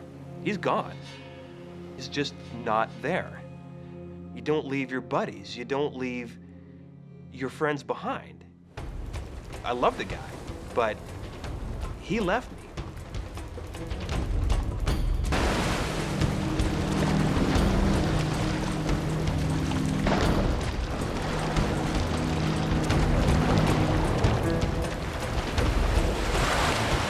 I was just applying as much speed as I could. Just crank it. The faster you can get to somebody to get them to help him, that's the only thing that's going to work. And I was getting more nervous because I've got this big phobia about being swept farther and farther towards the ocean. The ocean's very big. There's lots of mean things out there that will do bad things to you. I'm very aware of two things. The current is moving Larry further and further away. We got darkness at 3:30, quarter to 4, 4 o'clock in that range. I need to phone. I need to call 911. My boat was completely full of water at that point. My feet were covered, my shins were covered, it was coming up my legs. And that's when I started to get that sense of panic. And I knew, you're not in Kansas anymore, Toto.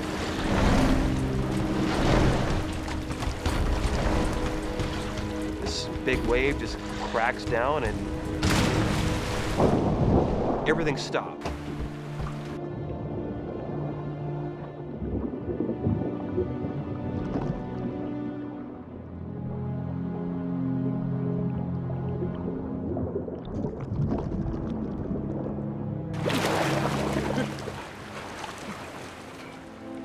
one moment I'm here in this boat full of water, and a second later, I'm outside the boat treading water, just like that.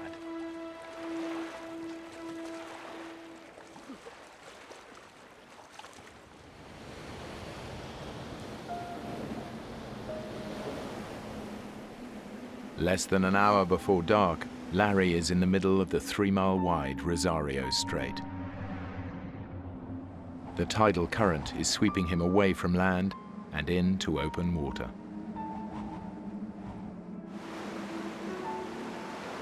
I'm in the water now.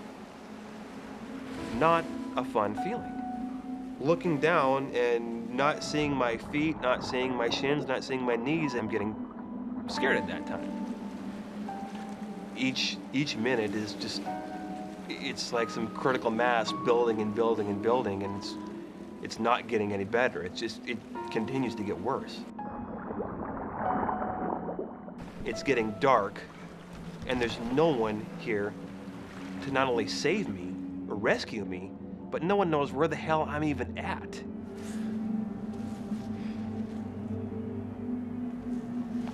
I'm starting to have some self-doubt. Did I make the right decision? Where is Larry? Is Larry alive? Did I just consign my friend to death? What do we do? I mean, what are my options at this point? His kayak contains vital supplies, fresh water, flares, and a flashlight. But Larry can see the shore, and it doesn't look far. What he doesn't realize is that if he swims, he'll be fighting against a current moving twice the speed that the fastest human can swim. At some point, I'm gonna have to leave this boat, because I'm going nowhere with this boat right now. It's getting me zero. I'm gonna swim.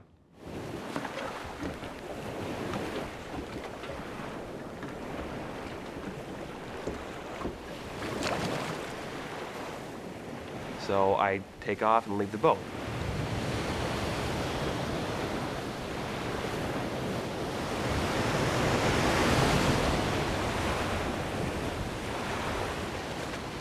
I've got a dry suit on. It's end of November. It's cold, but that doesn't throw me. I'm telling myself, I'm an athlete. I can do this. This is no big deal. It's just that Mother Nature and her little currents, they had a whole nother thing to say about that problem.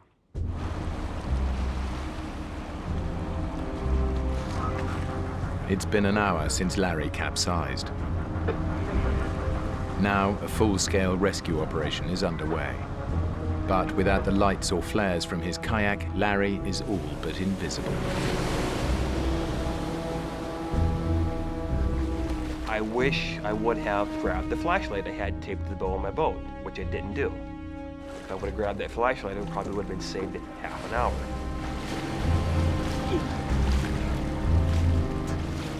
I'm looking around, and I can see kind of, boats out there. They're like crisscrossing back and forth. Help! Help me! Here! Hey! And I started thinking, I bet they're looking for me. Help! I must have looked like nothing in the water to these people. Hey, over here! Here! Yeah! Help me! Here! I'd go down on a swell and come up. They're always just right back, searching where I just was.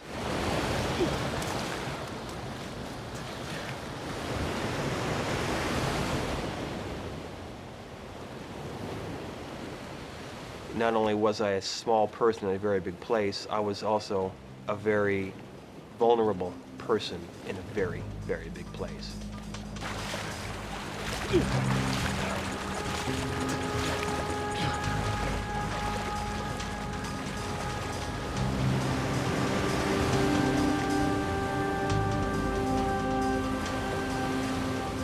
I was thinking, okay, I know me, I know Larry. If there's people that can survive for a long period of time just by being stubborn and being fit enough, we fit that description. Several miles away, a rescue team is scanning the shoreline in the hope that Larry might have made it to one of the islands.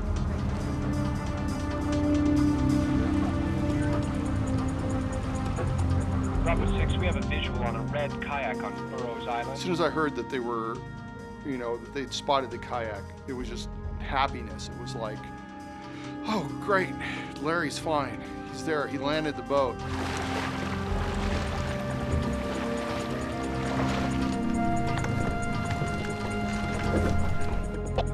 Is there a paddle with the boat? Affirmative. So he paddled it onto shore. Any gear with the boat? Negative, empty. No sleeping bag, dry bag, nothing. Correct, the boat's empty. Great. He's on that island somewhere. What more clues could you need? I mean, paddles with the boat, sleeping bag's gone. The guy's alive. He's somewhere here in the bushes. Just got to find him. Yes! You've never seen somebody so excited in his life at this point. I'm happy. I'm going, good. This is a good time to call his parents and let them know what's going on. Mr. Kaiser? Yes, it's Saul Kandaris. I don't know how to tell you this, but Larry, he's going to be okay. We think he's on an island somewhere, probably in the woods. The Coast Guard now concentrate on searching the island. But out to sea, Larry is still swimming hopelessly against the current. I'm in trouble. I'm being sucked with the current down a channel. I could head out to the Pacific here anytime.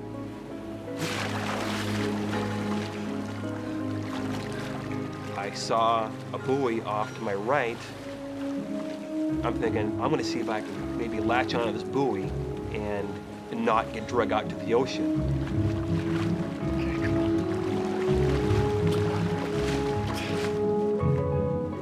Kind of put my head down, I started swimming again. I started kind of cutting diagonally across to get to the buoy.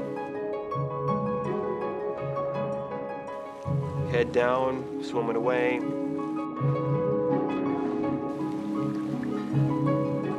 I'd look up to kind of see where I was going.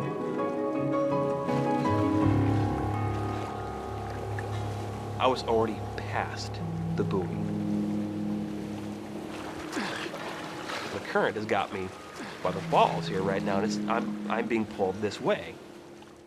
And that's when everything changed. It went from survival, I'm big, strong swimmer, I'll get across, to, I'm not gonna get out of this.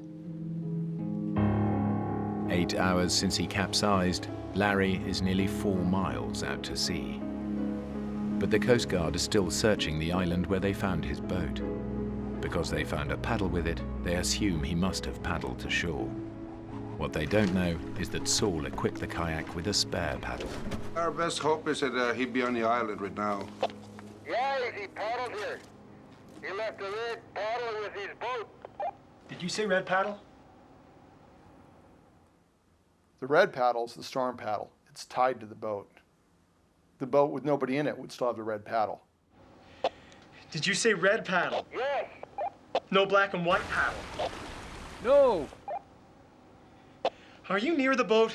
Yes. How many holes are in the top of the boat? 2, 1 for each person. No, it's a one-man kayak. That's the storage hatch. Is there anything in there? Yes, there's gear in here. A dry bag with what feels like clothes and maybe a sleeping bag. He's not on the island. Damn it! At this point, I'm really going, man, we're in trouble. I really screwed up. He's dead and we're gonna find the body. You realize that somebody that you're fairly close to is no longer here, and you're the one that killed him. Just an incredible sense of no hope again. Just no, it's all over. It's all over. Why did I invite him on this trip without making sure that we're both ready for this trip?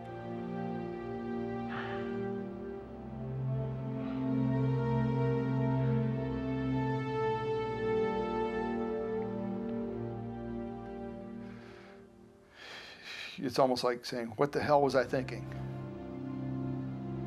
Yes, Mrs. Kaiser? It's Saul Kandaris.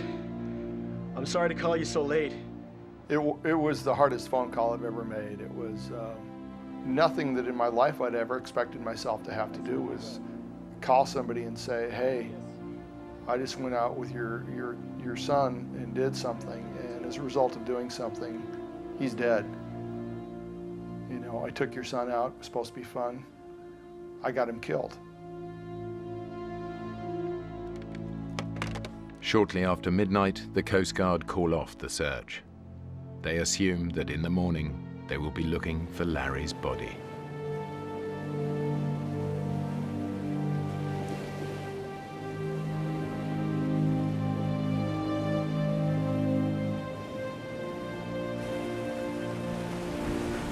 At that point, I was fully thinking, there's just no chance in hell I'm ever getting out of this water alive. Exhausted, Larry's body temperature is now so low, his life is in danger. If he doesn't start swimming again to get warm, he'll die.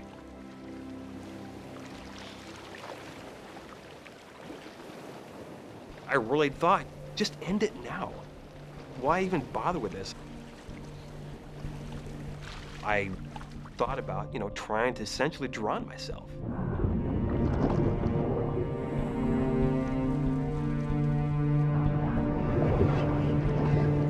You think about weird stuff like that.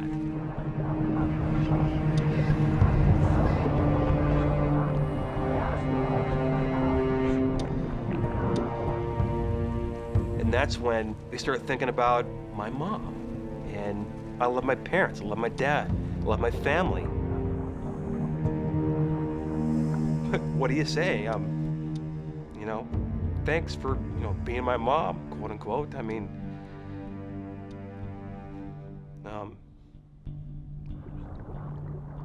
I was ready to die. It's not an issue. I didn't want them to feel that suffering and pain, though. You know, and not know what happened to me.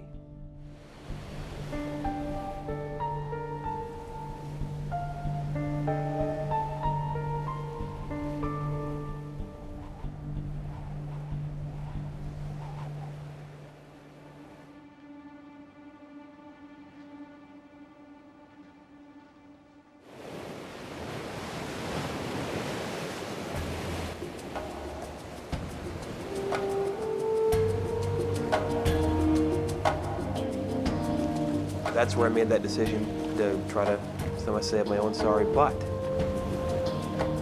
As I'm continuing down, I can see this lighthouse coming off to my right as I'm coming up on it. And it seemed like I'd gotten a little closer to land from where I was at. I was in the middle of the channel when I first started. And I kind of came to this lighthouse, and it looked closer. And I'm thinking, you know, I could maybe get that. I can maybe swim for that. The tide is sweeping Larry towards the Pacific, but by sheer luck, a side current carries him within striking distance of the last available piece of dry land. I start swimming, and it's getting closer. And keep swimming, it's getting closer and closer. I'm like, I'm gonna make this.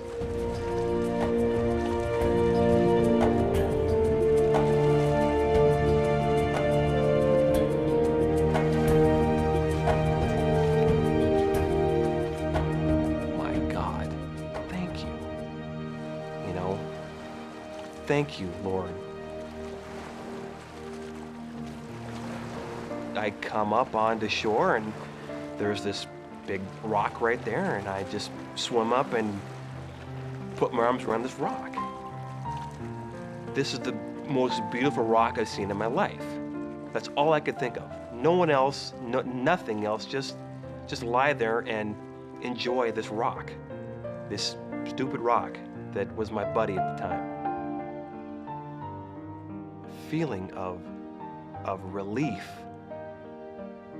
You know, I mean, everyone knows what relief is, but if you've ever been in a situation where it's literally life and death, and you feel that you've cheated death that one time, it doesn't get much sweeter than that.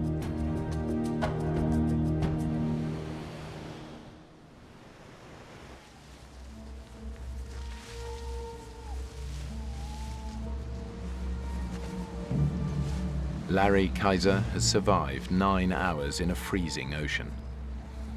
Now, exhausted and dehydrated, he faces an even more desperate fight to stay warm on land. I'm cold.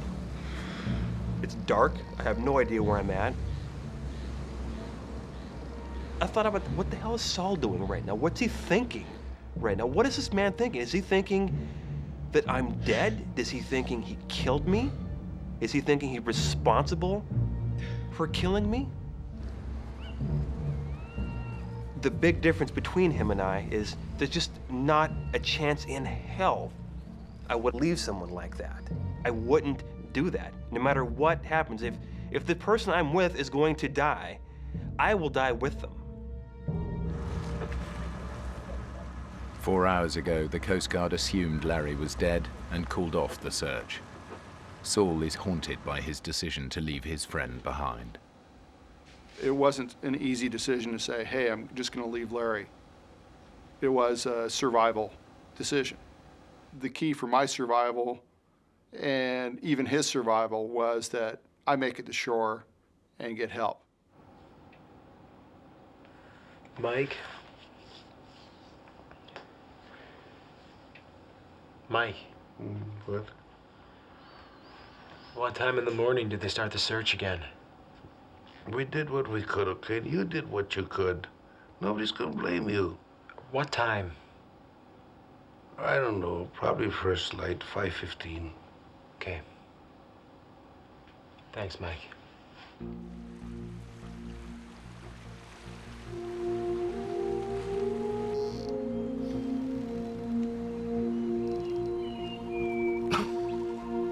Larry assumes he's on the mainland. Now in daylight, he thinks he can walk to the lighthouse he saw the night before and get help.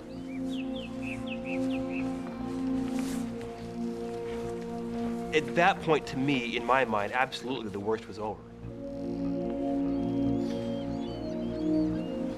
There's no way I'm gonna succumb to anything within the next, 24 hours or something like that, unless a bolt of lightning comes down and nails me.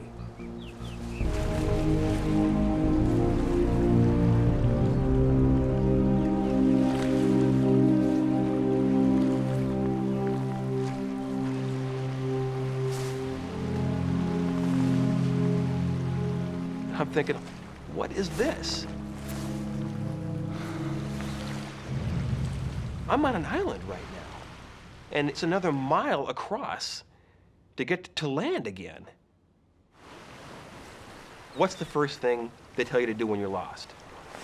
Tell you to stay put. I don't see any helicopters, I don't see any planes, I don't see anything. So I just figured they'd given me up for dead, and I'm on my own again.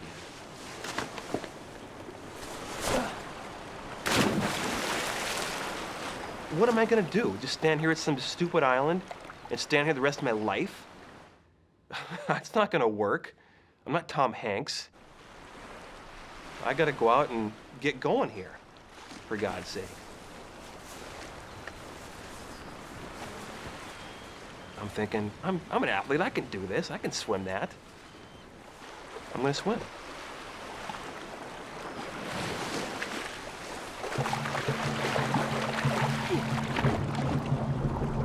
To reach the lighthouse, Larry faces another mile in freezing water. Already dehydrated and hypothermic, he will again be at the mercy of the area's lethal currents. I'm swimming across the water. I'm literally right in the middle. I stopped swimming. I turned around in the water, and there behind me, where I was standing for the previous hour, was this giant helicopter 50 feet up above the shore, right where I was standing. You've got to be kidding me. You have to be kidding me. This can't be happening.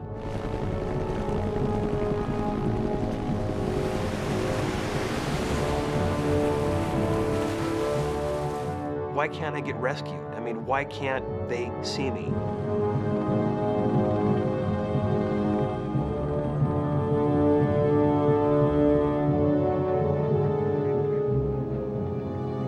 As time went by and we hadn't found Larry, I had more and more doubt as to whether or not I made the right decision.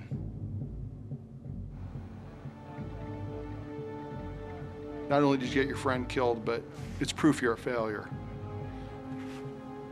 Can't you do anything right?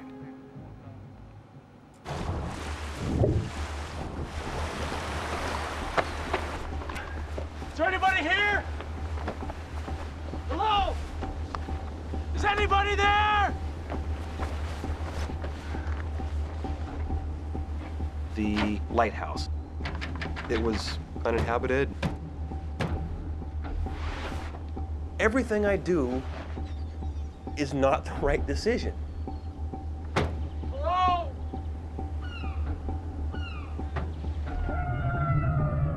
At that point, I felt like I was floating in a dream or a nightmare. You know, hope has been slowly draining away, and feeling really depressed. I got him killed. Nobody else got him killed, I did.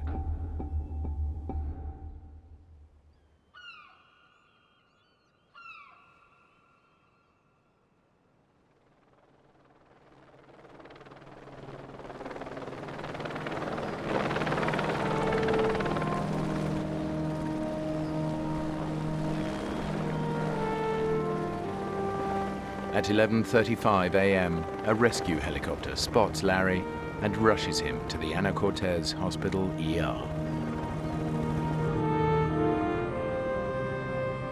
Then the helicopter kind of flies overhead, and the guy there crewing the station just jumps up and says, "God, great news for you."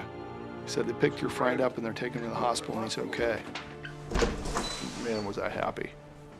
Never seen somebody so happy in his life. Like, okay, where's the hospital? Where's the hospital? Where's the hospital?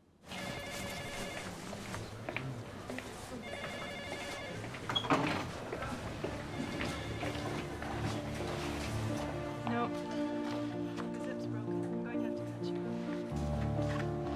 I remember seeing him walk into the room that I was at, and you could tell without him verbalizing his feeling. Yo, Larry. You okay? Lift. Hey, Saul. I felt good having Saul there, but you don't leave your buddy. It's not correct. It's just not right to leave someone like that. You left me.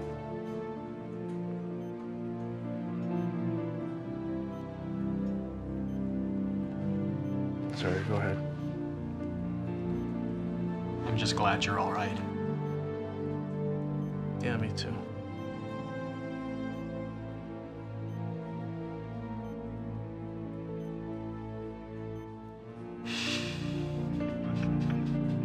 With who I am, I wanted him not to feel guilty. I wanted him to hopefully be relieved in the fact that I'm okay.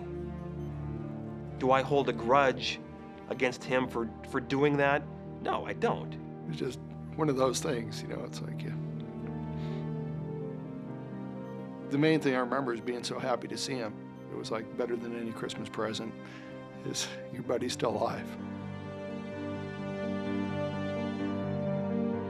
10 years after their misadventure, Saul and Larry remain friends and have even kayaked together in the San Juan Islands. But they never discuss what happened, nor can they agree if Saul's decision to leave his friend behind was the right thing to do.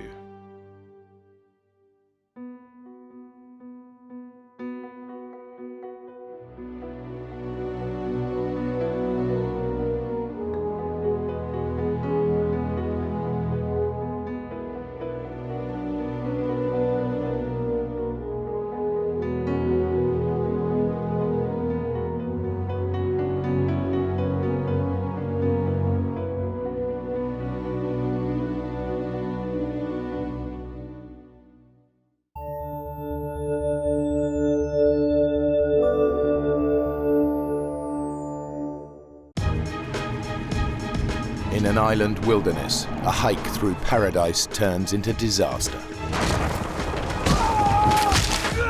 An horrific accident leaves a man's life resting in the hands of someone he barely knows. See you soon. Days from help in the middle of a treacherous rainforest, the next 48 hours will change both their lives forever. It'll be the ultimate test of character, compassion, and the will to survive. I'd always said that there's some kind of glamour, if you like, in dying in a place that you love. And now I'm staring down the barrel of that, and it doesn't look that pretty.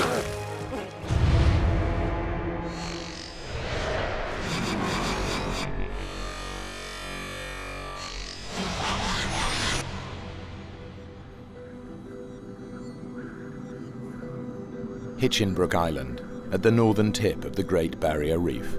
40,000 hectares of dense tropical rainforest, surrounding formidable rocky peaks. A protected wilderness, there are no roads and no inhabitants.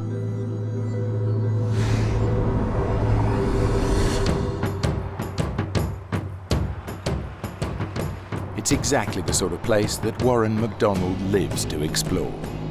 A seasoned hiker who spent time as an environmental activist protecting endangered habitats, he's trekked some of the world's most extreme landscapes.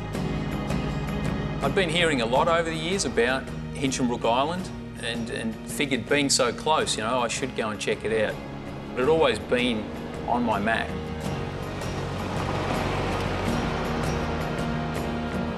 Hinchinbrook is renowned in the hiking community as one of Australia's best-kept secrets. Accessible only by a single ferry that makes the crossing once a day. When I go hiking, I don't go hiking usually to be with the crowd, so I took off on my own. It was a big sense of freedom, I suppose. I think the isolation is always a huge part of it for me. I'm always out to try and get to those places where not everybody goes to.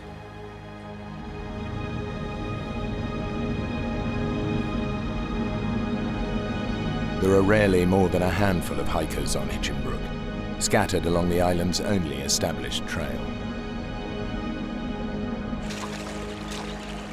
Geert van Heulen is a photographer and painter. He's travelled from his native Holland to walk the trails and paint the landscape of Hinchinbrook. I really like the physical exercise because I start not very well trained and basically walk myself fit. Hiking to me is one of the things I really basically live for, and also being able to sketch and paint and draw is very important to me. The opportunity that I got for that on Hinchinbrook was just awesome, fantastic.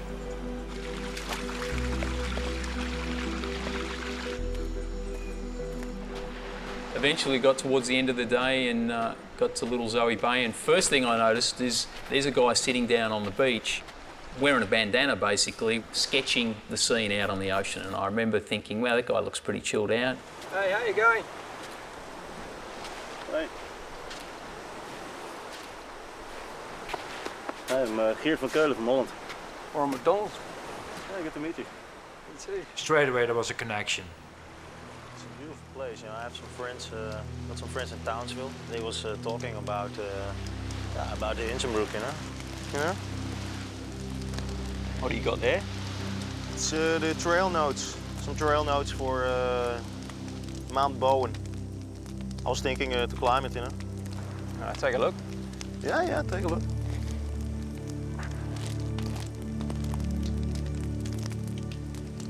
There's that book, 1,000 Things to Do Before You Die. Oh, yeah? Apparently the view from the top of Mount Bowen is in there twice. How long do you reckon it'd take to climb? If you're interested, then we can climb it together.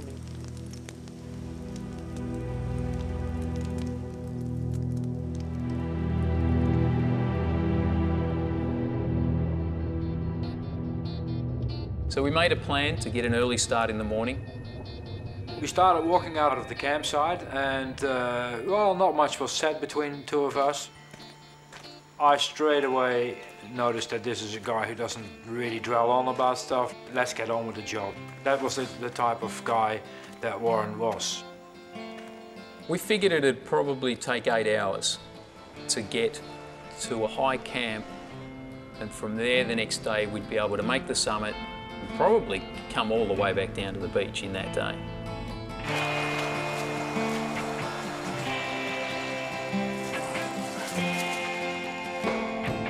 Mount Bowen is covered in almost impenetrable rainforest, but from its peak to its base run creek beds that cut through the dense undergrowth. Now, one of the things you come across in Queensland is this vine called lawyer vine. Pretty aptly named. When this stuff gets hold of you, it's not too keen to let you go. So we tried to spend as much time as we could in that creek bed. Geert and Warren plan to follow the creek to the mountain's summit.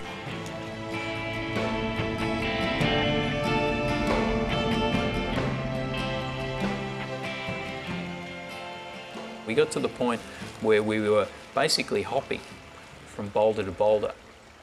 And every time I saw Warren, without any effort, basically sort of tiptoeing almost over the rocks in front of me, that I had a real battle of getting on with.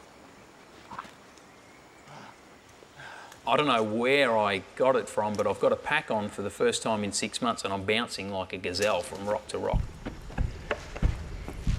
I remember thinking, what if I started here, you know? I mean, this is not a joke, this is serious walking. Jeez, you all right, Geert? You all right? Yeah, no, fine. Take the camera. Got it. Your legs all right? Yeah. Stupid.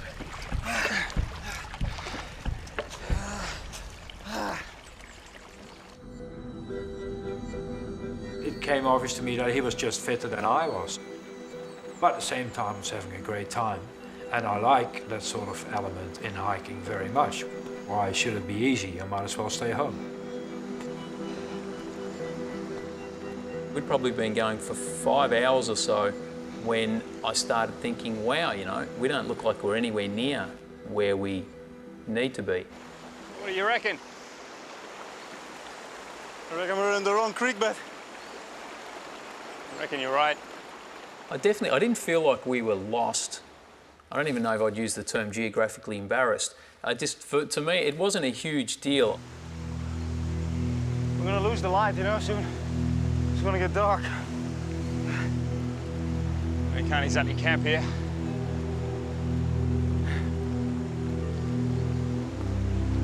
Come on, Geert. Come on, Geert. We kept on going up and up, going from one boulder to the other. And as it goes in the tropics, the dark sets in really quickly. And before you know it, you need a torch just to find your bearings. We realized we couldn't go any further. I was just glad to have stopped, and I think Warren was as well. And that's where we made our camp, and we had tea. So I need to take a leak, and the last thing that I want to do is do it in the creek. You remember, we're out there hiking. This is our drinking water. So the rule is you want to get at least 50 metres away from the creek. So I decided that I'd climb up this embankment and, you know, made my way across the creek, feeling my way with my feet, and got to the wall on the other side.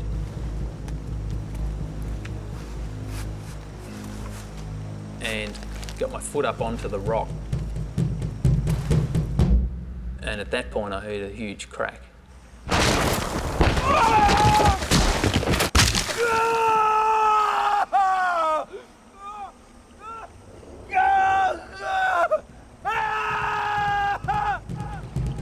I didn't have a clue what had happened. Not a clue. Warren, you all right? Warren? Warren?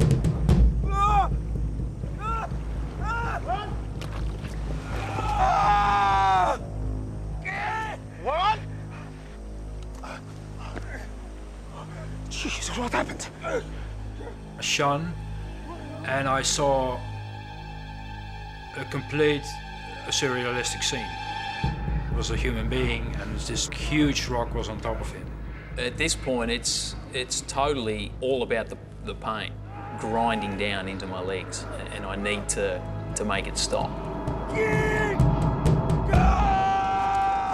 In a freak accident, Warren MacDonald is pinned under a chunk of granite weighing more than a ton. He has no idea how badly he's injured, only that he's trapped.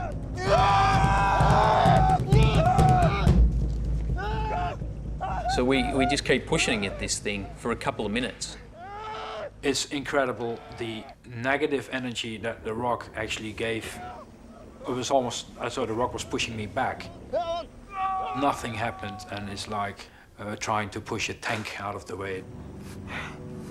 I'm in a world of pain, but there's not a hell of a lot I can do about it.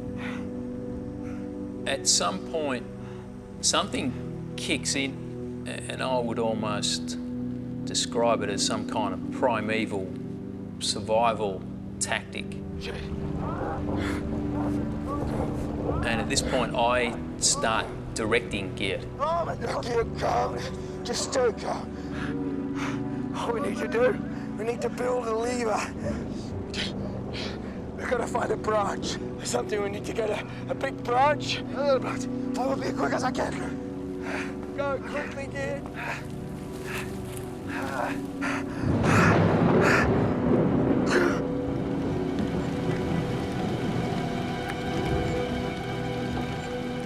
So it started raining. I'm thinking, this is an idea. We don't really need this. The last thing we need right now is rain.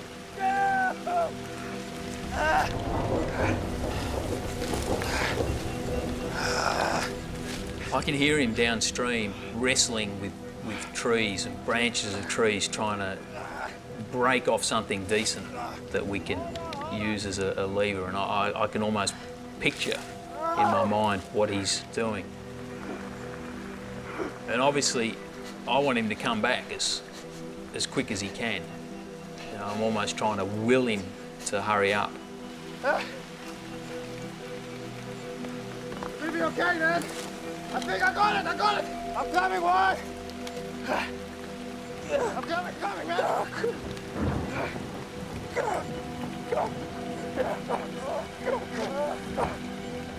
So Geert's beside me pushing. I'm pushing so hard now that I feel like I'm going to tear myself in half. And then all of a sudden it moves, maybe an inch. Again.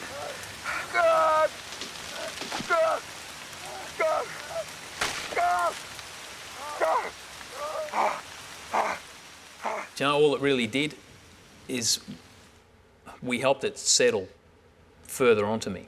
Get it, mate. We need a bigger branch. We need a tree. Yeah.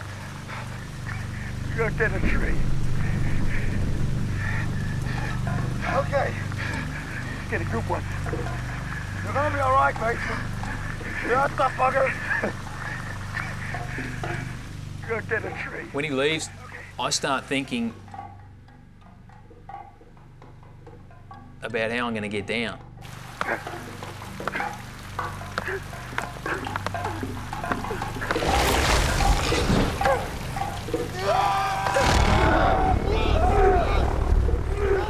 I envisage crawling back down this creek bed and how long that's going to take me.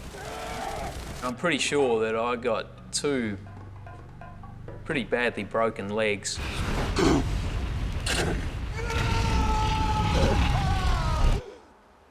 No, I'm not looking forward to it. I'd been given a Swiss Army knife by someone. And with the Swiss Army knife, I decided to start cutting the wood and sawing, as it were. And in the process of doing that, the handles of the Swiss Army knives, I pushed them off and did not realize that the metal bits that kept the handles together had gone into my skin and tore the whole inside of my hand open. And didn't even feel it. You know, you don't feel pain, but the rain's getting harder and harder. You know, it's getting louder and louder, and this realization hits me that I'm sitting in a creek bed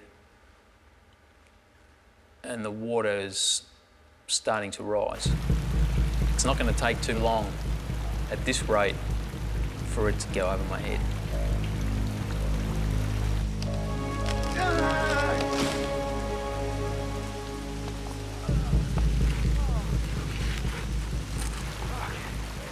Okay, man.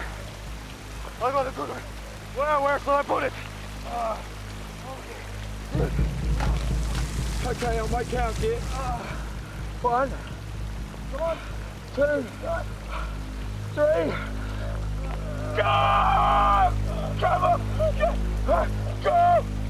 I think we're both waiting for that miracle of the old lady that lifts the car up, you know, off somebody trapped under a car, and I think we're both hoping for that, and it's just not coming. God, come on, kid! God!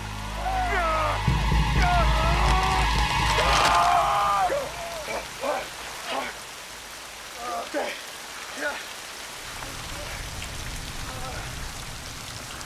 Hearing that tree crack, it almost stopped me in my tracks. At this point now, I know that I'm in some serious trouble. that was a really bitter moment. I remember just looking into his eyes and he looking into my eyes, and you don't say a thing because that's the facts, you know. We had just broken what would probably be the strongest lever we're going to find out here in a creek bed, and it had just cracked like that. And at that point, the fear factor definitely increased for me.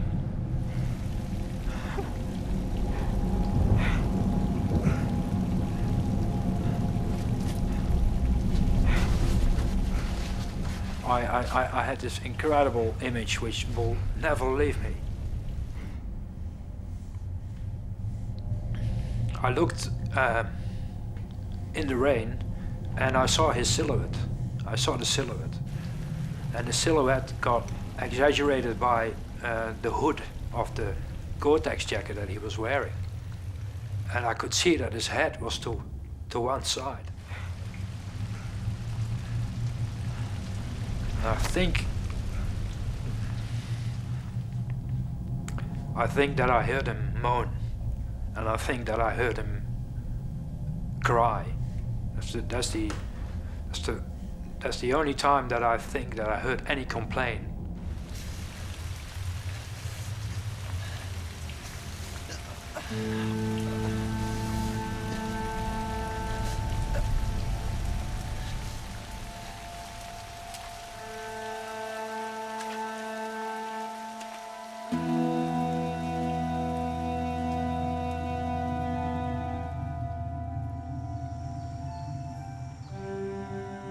We're both totally exhausted, and it kind of snuck up on me that the rain had backed off.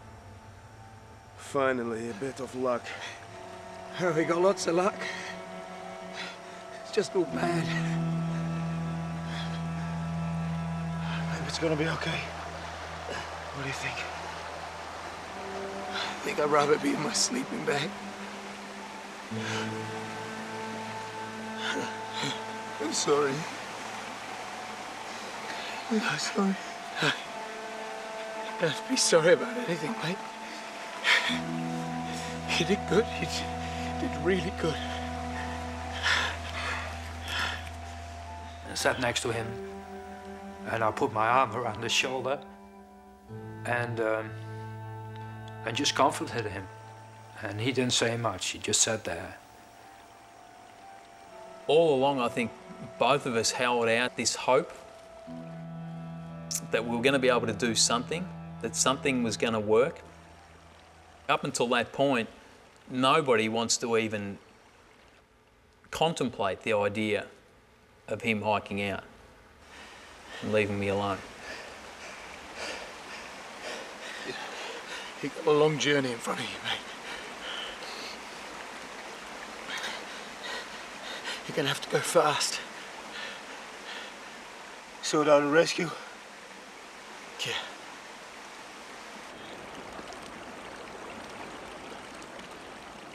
It's impossible to hike out. At that stage, I would have killed myself straight away, I think. So I had to wait until the morning.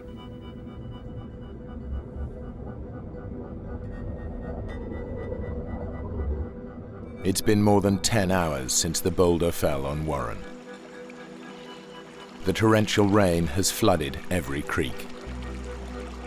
Geert's only choice, if he's to get help, is to find a route through the treacherous rainforest they put so much effort into avoiding on the way up. I had spent my whole life being self-sufficient. All of a sudden, I'm in a position where I'm totally reliant on this guy that I've met the day before. As I was looking around, I got a little bit scared because it looked really mean and spooky, and it was a very macabre setting. He looked pretty bad at this stage. He looked incredibly white, pale.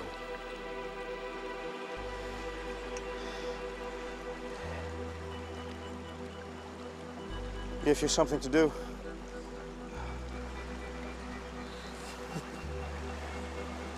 I borrowed your socks. Mine got washed away in the night. You go easy, mate. It's gonna be another night, you know, before I make it back to the ferry. I can do that. Another night I can do. I'm not consciously aware of it, but I might even have ignored eye contact for a few seconds there. He'd never looked around. It seemed like he was just looking in front of him all the time. Maybe he was already preparing himself for what was going to happen next. That he was going to be on his own.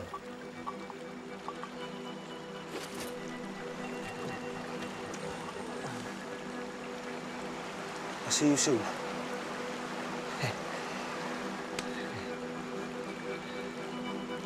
I had pretty mixed emotions watching Geert walk away. I feel more anxious than anything else. He's my only hope. Geert! I'm okay! I'm okay! I'm good! I'm okay! I realized this must freak Warren out from here to nowhere. And he thought, that's some guy who's gonna get me out of here. Okay, if it gets slippery, just crawl. Just get down there, mate. Okay? Okay? Okay?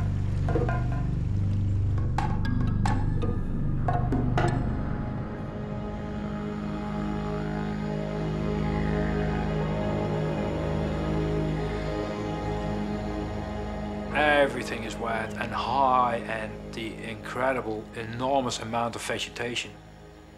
Leaves, plants, creepers, plants with edges that can cut your neck in two pieces. You go through it.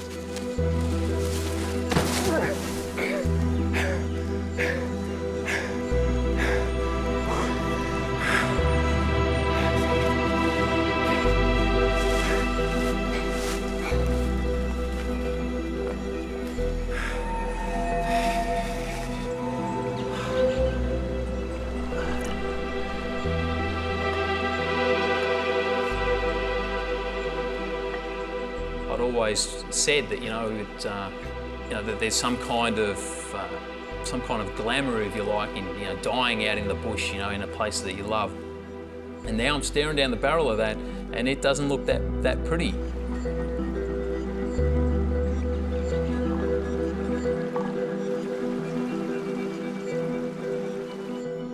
Don't relax. Keep sharp. Keep focused.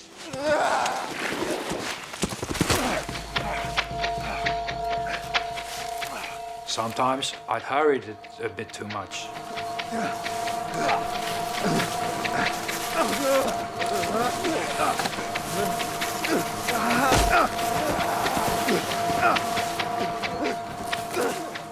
And went down way too quick.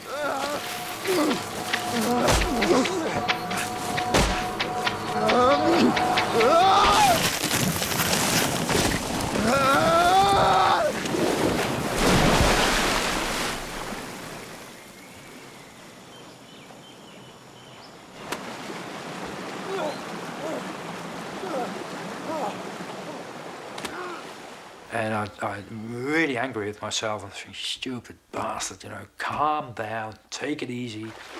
Warren is not serviced by someone who goes down like an idiot and kills himself. Just get down in one piece. That's important.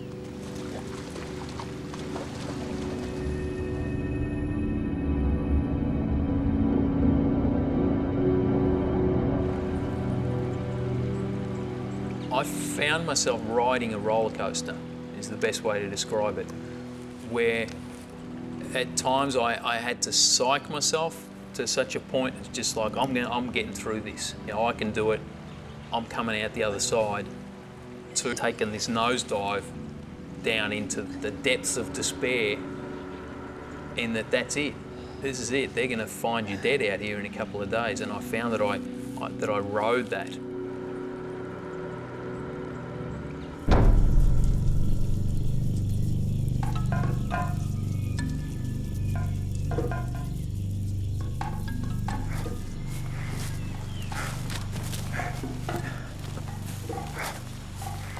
I hit a nest of tree ants. Green as a lime. Oh God, no.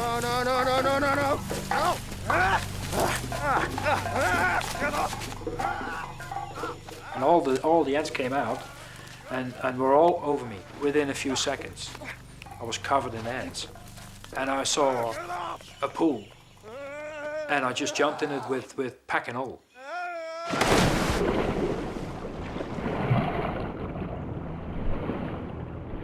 Green ants are just one of the hundreds of biting insects and stinging plants found in the Australian rainforest. It is in fact home to 6 of the world's most deadly animals, including spiders, crocodiles, scorpions, and venomous snakes. Some of the best times in my life had been spent in the wilderness, and I'd spent time as an environmentalist protecting wild places, and the irony was that that same kind of place was now going to be the end of me. I found myself wanting to pick up the notebook that Gerd had left and to start writing a few things down. And I didn't realise it at first, but then it dawned on me that in a sense I was writing my last words and wanting to record that for family and people that I love. And then I realised why Gerd had left it there with me.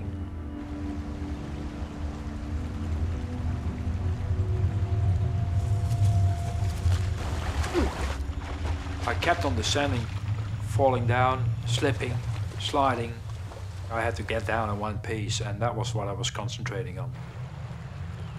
And at about 6 o'clock, a new rain shower started. Once again, it rained like an idiot. And where I thought Warren was dark, black cloud.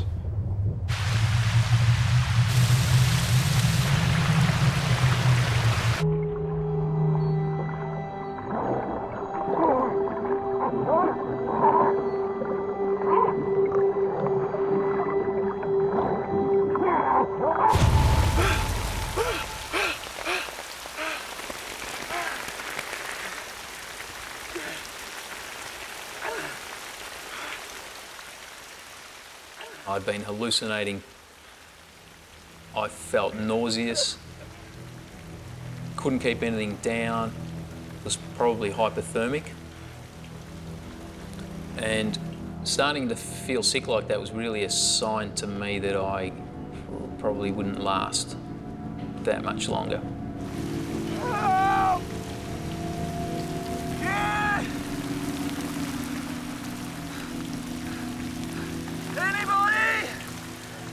I didn't feel any anger towards that. I think I felt a sense of despair, if you like, that there wasn't anything else I could do, that it was all over. I didn't really know what that meant, but I didn't like it. I don't know about reincarnation and life after death and all the rest of it. Nobody has yet to convince me that, that this isn't it.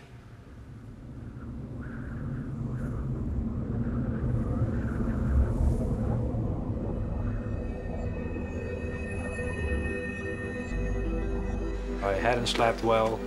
I hardly had slept, and at about 3 or 4 in the morning I started walking. I was extremely tired, and I started to lose it. And I lost the willpower to lift my feet up properly. Just didn't want to walk anymore. I had enough.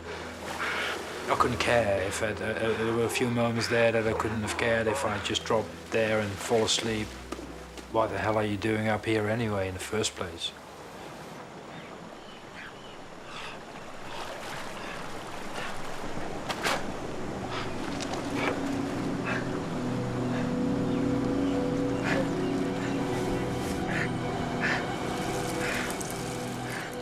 I looked down and saw Warren's socks. Purple Explorers, never forget it. I looked at them and that reminded me of him being trapped up there. And it's kept me in focus.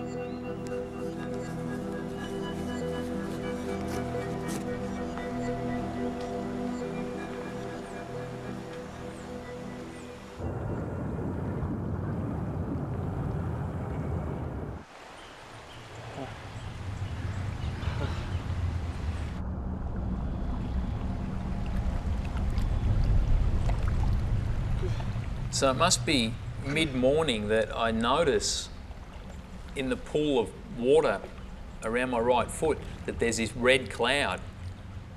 And I'm thinking, what the hell's all that about? You know, it's a little late to start bleeding now. And I'm wondering what to make of it when I notice something moving in the water.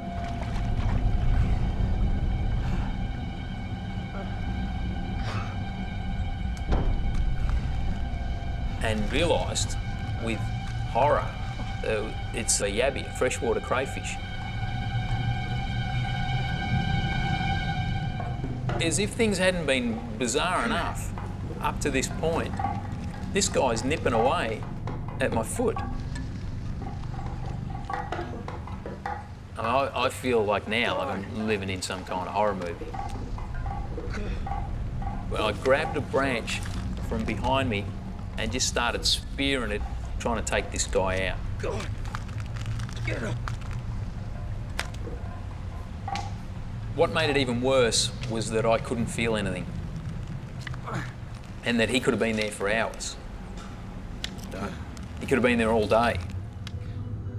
It's been 35 hours since the boulder fell on Warren. Many miles away, Geert has reached the base of Mount Bowen, but he's been forced off course.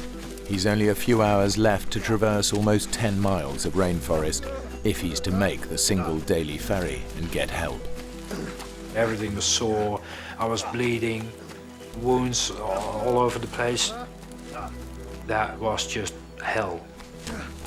I felt more tired by the second, by the minute.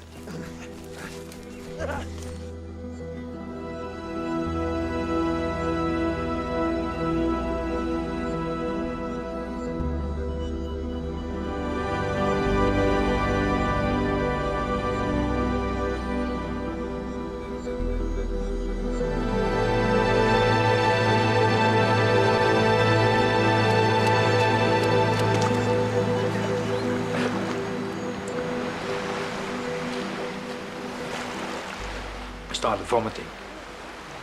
I sat on my knees and vomited.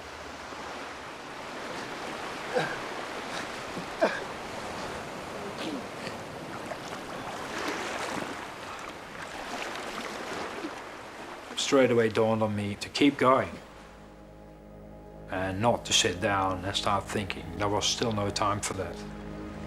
The next task was to make it to where the ferry departs from.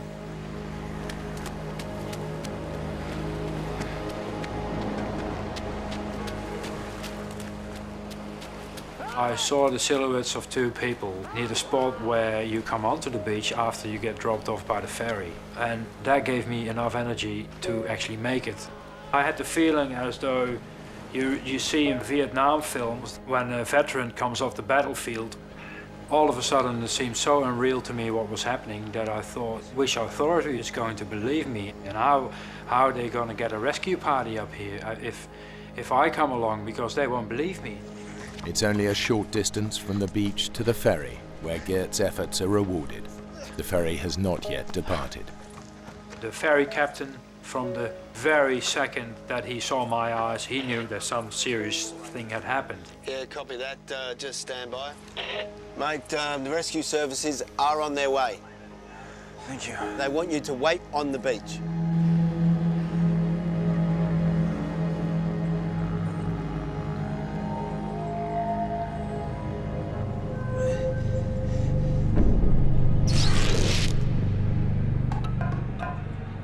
I noticed spots on my right foot and knew that wasn't a good sign.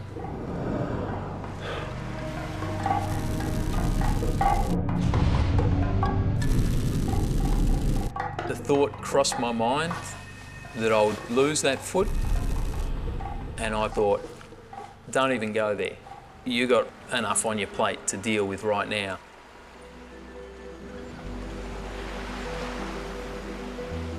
An hour passed. I looked to Mount Bowen and actually changed my position and went sit sideways so I could see it all the time. I just did not want to take my eyes off it anymore.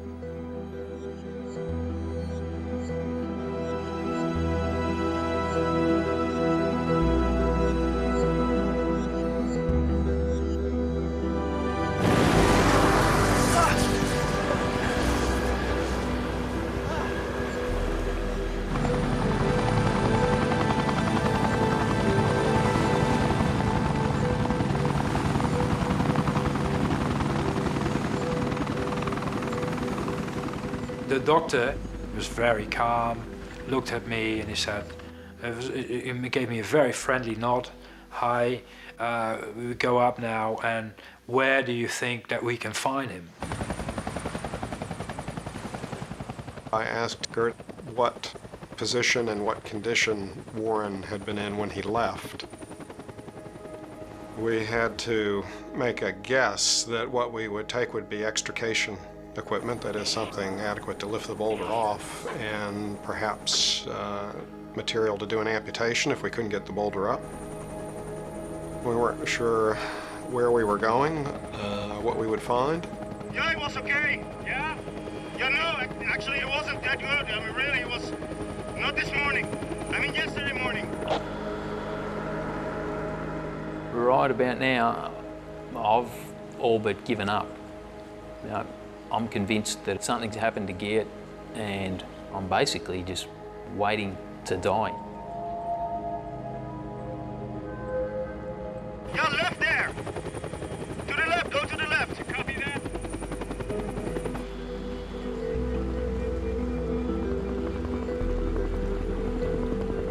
But the instant that I hear that helicopter, I snapped to attention. That's where we went back. This is close. Yeah.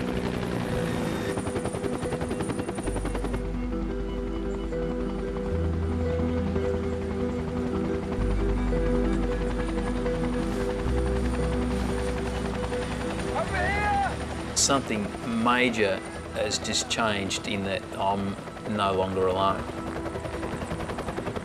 There! 10 o'clock, 300 meters! I don't see him, I don't see him! Helicopter's still one of my favourite sounds. I see his arm! I can see his arm, he's okay! We're gonna take you back to the beach. We're gonna drop you there, and we're gonna come get him. Okay? Okay. Right. And I felt really happy and warm. All my tiredness was gone for a few minutes. There is some kind of hope for me now. But I just felt so tired and so drained.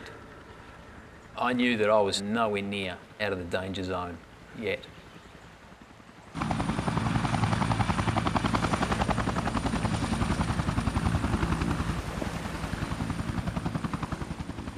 They dropped me off on the beach and I was asked to leave. I had to go and had to wait for a second helicopter. I think we appreciated early on that because this is a very narrow ravine with trees hanging over it, there wasn't even a place to really bring the helicopter in, and we were going to have to go down on wires.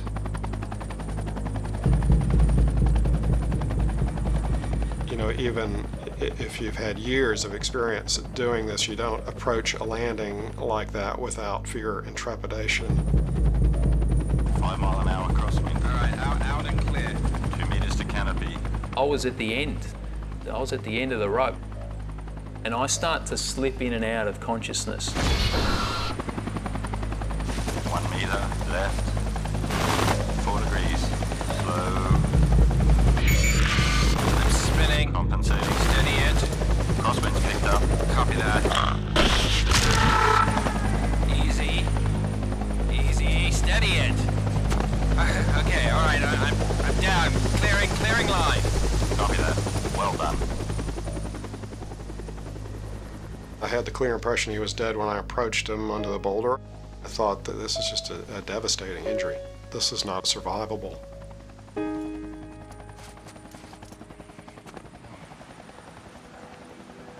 So I was surprised when he responded to me at all. Man, am I glad to see you. And, you know, then I knew we were there. I knew we were going to be able to do something. How long you been here?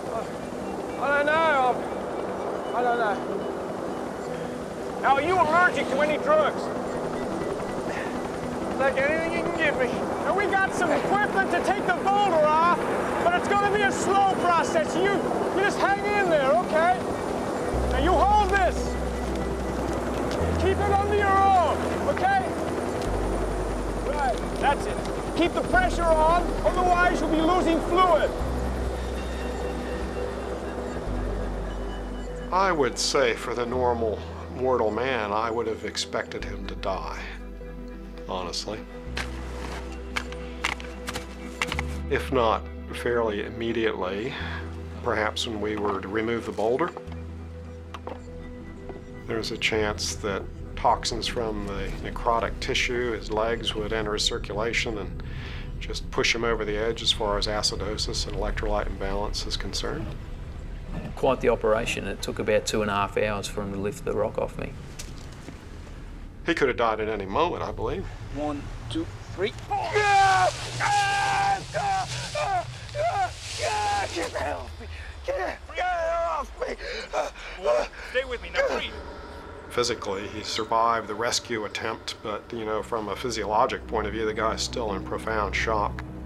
So his condition, quite obviously, was critical. The helicopter rose and flew over Mount Bowen, and it was of a stunning beauty. And I could really absorb the beauty, and I had that sense back.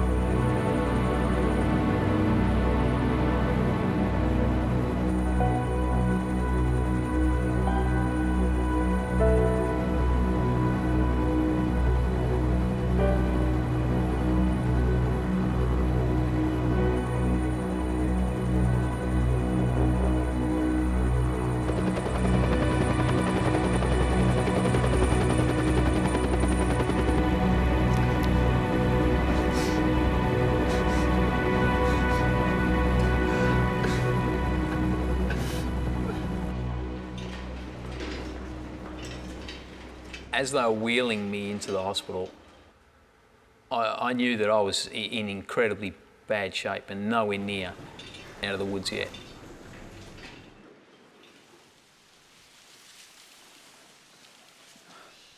I call the hospital in Cairns and I get a nurse. "Ah, you're good. Ah, well, I'm glad he's fine, he's here. Would you like to speak to him?" I said, yeah. I'd like to speak to him. Pass on the phone. So I said, "Warren, hi, how you going?" And he said, "Yeah, I'm fine, you know. I was a bit worried that you didn't make it out there, but you finally did it. Hey, thanks, mate, thanks." And then he said, "But I lost my legs, mate. And I didn't even have the guts anymore, I think, to ask what, you know, what?" Yeah, I said, "You lost your legs?" "Yeah, I lost my legs." And I honestly cannot remember anymore what I said after that, but what I do remember is whacking the camera back through the window and getting really, really, really angry. And I couldn't believe it. I could not believe it. Sorry.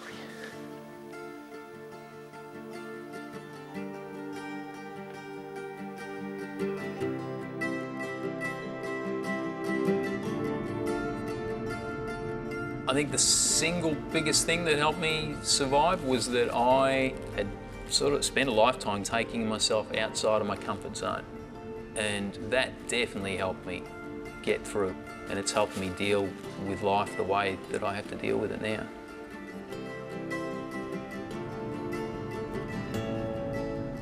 For the rest of my life, I will be tied to the Hinchinbrook story and certainly to him. And I'm pretty proud and happy that I have got to know this very inspirational man.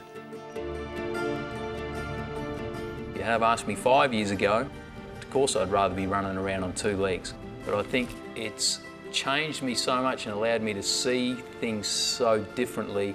If I had a chance to change it again, I don't necessarily know that I would. Warren now works as a motivational speaker and is the first above-the-knee amputee to climb Mount Kilimanjaro. Geert returned permanently to Australia and now lives in Adelaide. He and Warren remain close friends.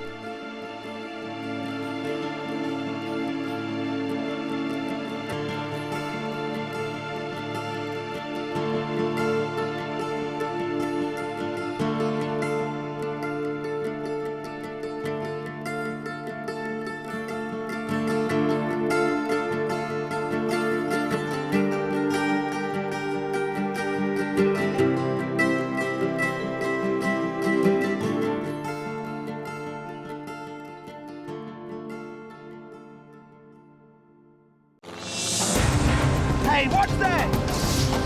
When a plane full of executives develops engine trouble over the Kalahari Desert, Put your head between your knees. an enjoyable business trip becomes a journey to hell.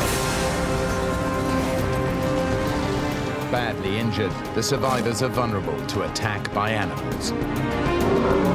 As 2 men trek out into the hostile wilderness to find help, This was the lowest I've felt in my life. time is running out for their injured friends. You have to come to terms with reality. I think we're going to die.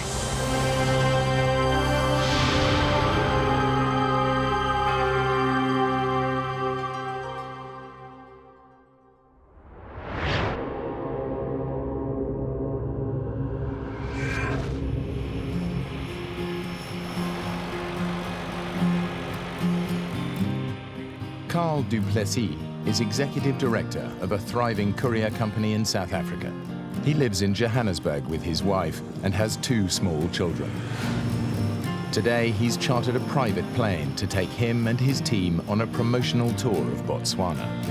I enjoy flying, so I don't often have an opportunity to just relax and enjoy the journey, so I was really looking forward to it. Carl's close friend and business partner, Neb Graurak, is originally from Serbia, but now lives in Botswana with his wife. Also traveling are Mike and Lynette Nikolic.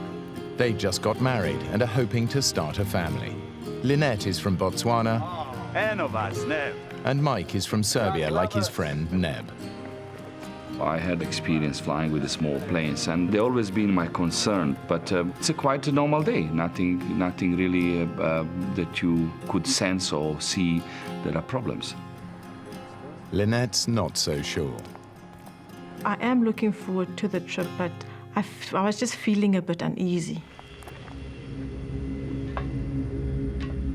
I thought to myself, Lynette, if you need to say anything, it should be now. But I couldn't get myself to express my feelings to anybody. It was all internal.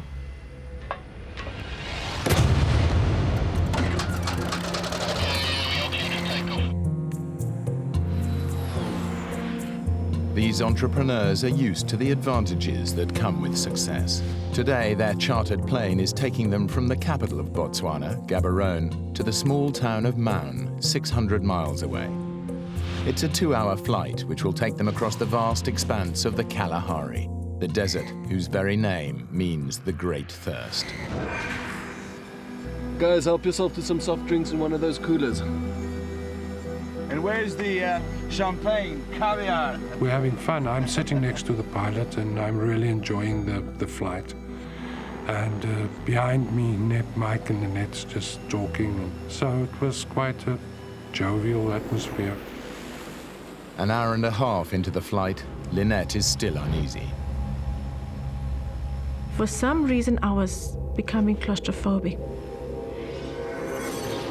I'm not enjoying my flight. I'm looking out and wandering and looking. Don't worry. We take a big plane back, huh?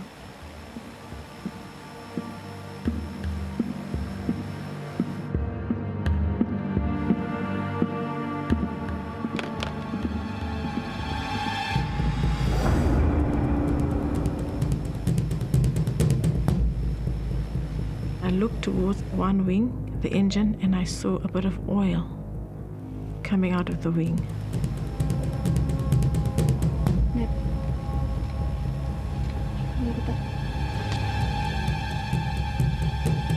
Costa!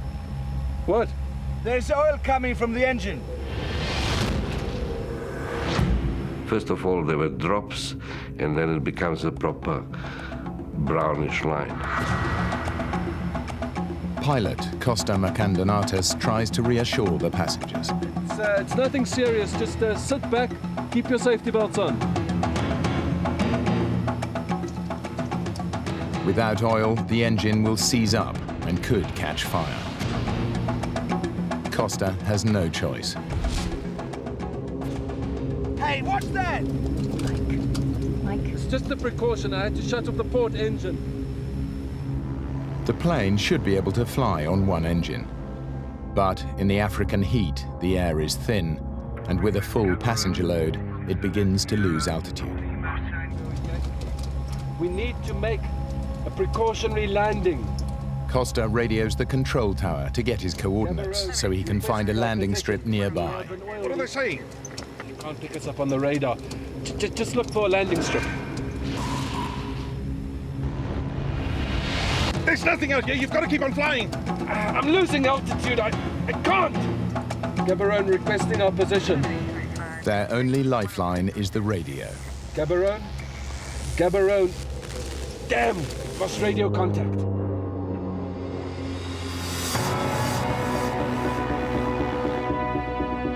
Costa knows he's going to have to crash land. I took Mike's hand, I took Ned's hand, and I said, God, I'm just asking for safe passage.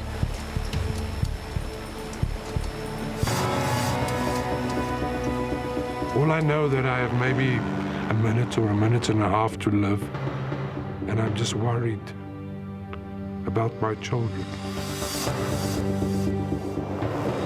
I remember elephants running in a panic because of the aeroplane coming.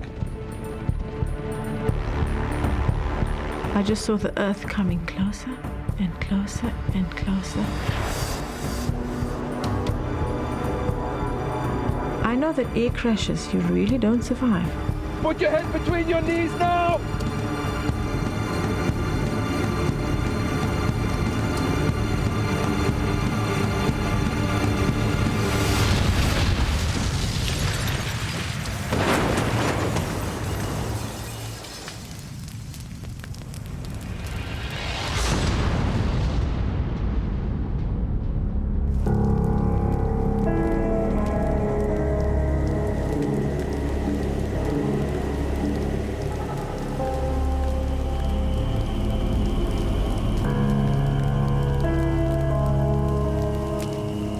The impact should have killed them all.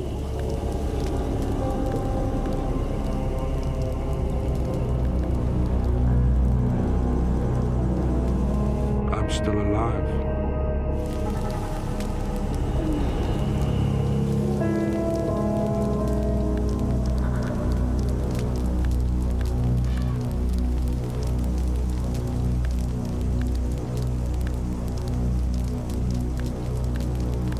I open my eyes. I see my wife. She's burning. The metal's burning me! Help me, Mike! When I touch the belt to unbuckle her, I realize it's very hot and I burn myself now. The plane's leaking fuel tanks could explode at any moment. We need to get out of that as quick as possible.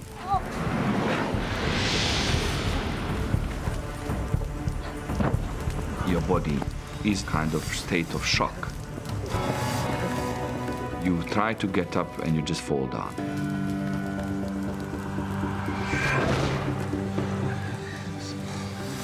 Guys, where's Neb? We realize, but there is no Neb. Where's Neb? It's in the plane. Neb, there. Still in the plane, let's get him. We are panicking because we don't know how fast the aircraft's going to burn. Are you okay? Let's get him out. Shoulder up. Neb, please. Is he still breathing? I don't know. Neb, it's okay.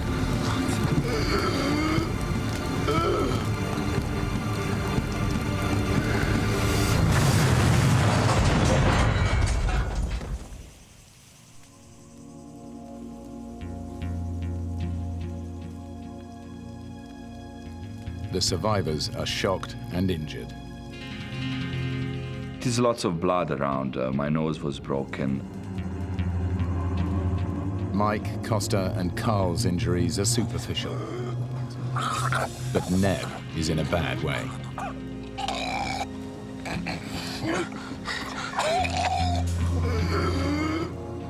The pain was unbearable because, particularly of the ribs. Just breathe. Just breathe. And I actually couldn't breathe. Lift me up. Okay, I'll got you. Let's take him to the tree. Over there. Neb has punctured his lung.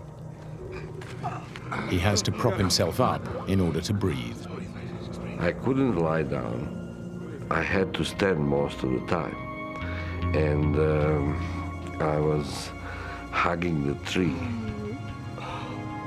Lynette sustained multiple injuries in the crash. She has damaged her spine. I couldn't move. I couldn't move my legs. As soon as I tried to lift myself up, for some reason I would feel dizzy and then I'll be forced to lie down. And her left arm has been so badly burned that the nerves have been destroyed. I didn't feel any pain. There was no pain at all. I was just worried about the fact that I can't get up. I can't do anything. She needs immediate medical attention. Don't worry. They'll come soon. We'll get you to a hospital. The crash has destroyed the radio. But the passengers believe that the plane's emergency transmitter will soon bring rescue.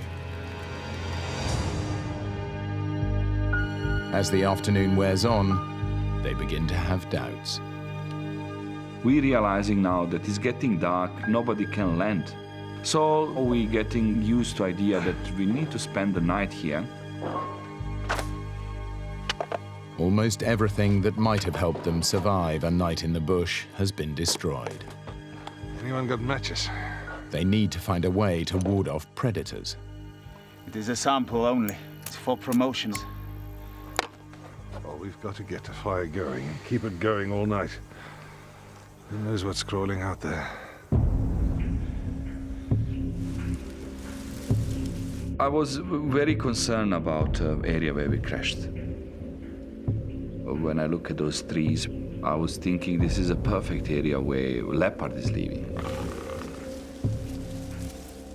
It's a very dangerous animal. Lots of hyenas, lots of elephants, lions. It's really wild wild area. Carl manages to start a fire using the last piece of smouldering wreckage.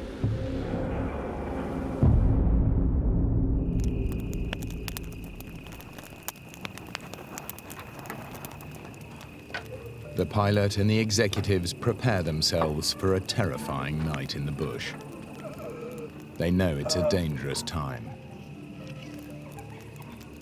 Lion, leopard, and hyena are out hunting, on the lookout for weak, vulnerable, or injured prey. I can hear things move around in the forest, and I'm scared. There's a totally alien environment.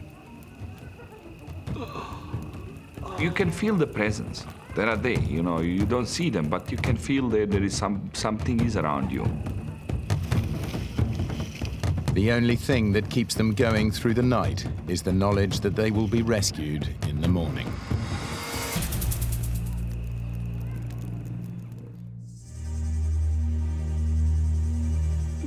Neb is exhausted. He hasn't been able to lie down or sleep all night. Hey, it's time for the rescue. The fire has done its job. It's protected them from the perils of the night, but the heat of the day brings the bush's biggest killer. The morning came, and thirst.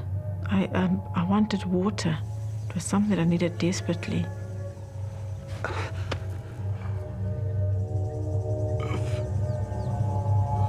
The thirst is unbearable. Your mouth is so dry that you can even feel the pain in your mouth, in your tongue. They can find no water, so they take advantage of a fleeting source of moisture. Dew.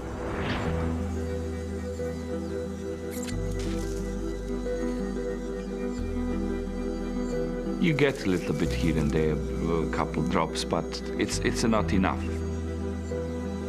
In no time, the African sun evaporates their only source of water.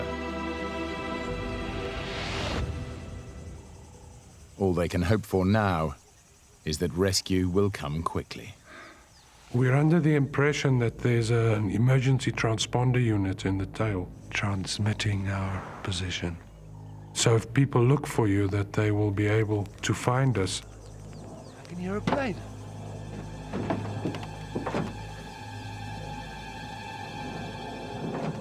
Over there.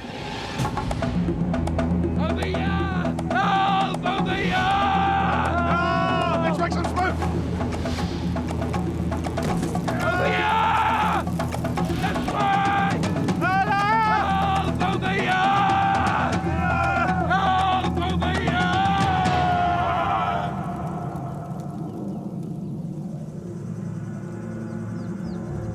Over here! But it's not a rescue plane. We look up, it's very high, and it's clear that it's never going to see us.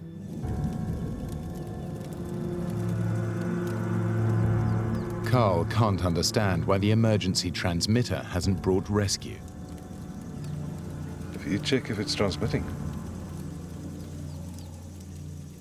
Emergency transmitters are compulsory in Botswana. You have transponder, right? It's not compulsory. But not in South Africa, where this plane is registered. So now no one knows where we are.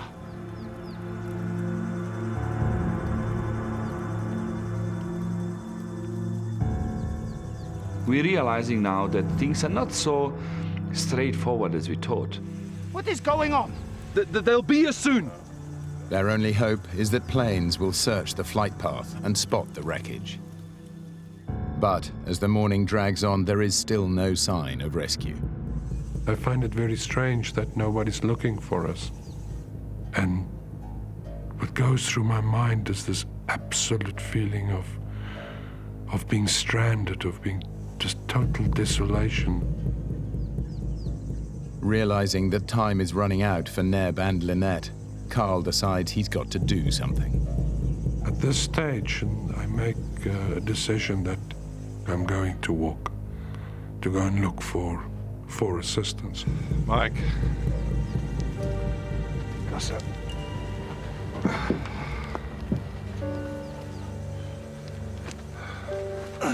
We're gonna walk. Don't be crazy. You'll die. If I walk, we double our chances of rescue. Lynette and Neb need a doctor. I go with you. No. I'm not injured. I'll go. Be safer with the two of us. Costa has calculated that they've crashed about 150 kilometers south of Maun. So when do we leave? I think the sooner the better. I think it's quite easy to walk 5 kilometers an hour. If I walk 8 hours a day, I can walk 40 kilometers a day. I can walk to Maun in 4 days. You thought that you are not going to see him again, because you are not going to be alive. These are obviously enormously emotional situations. The decision to walk is not an easy decision to make. Will the people that are staying behind, will they cope without Costa and I? I'm worried that they don't have water. I'm worrying whether Mike can take care of both his wife and Neb. But it's the decision that I've made, so I decided to just go with my decision. And Costa and I set off. They set out and we said bye-bye to them. I felt very vulnerable again because now I felt that I couldn't help in any way. I was just lying there, and it wasn't my nature to feel helpless.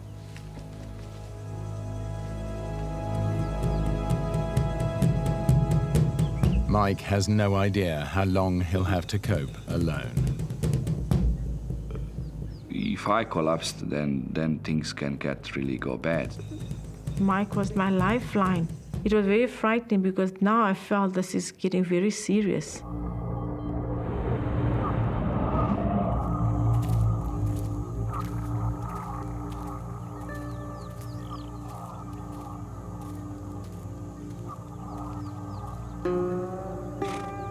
As they trek into the bush, Carl begins to have serious doubts about their position.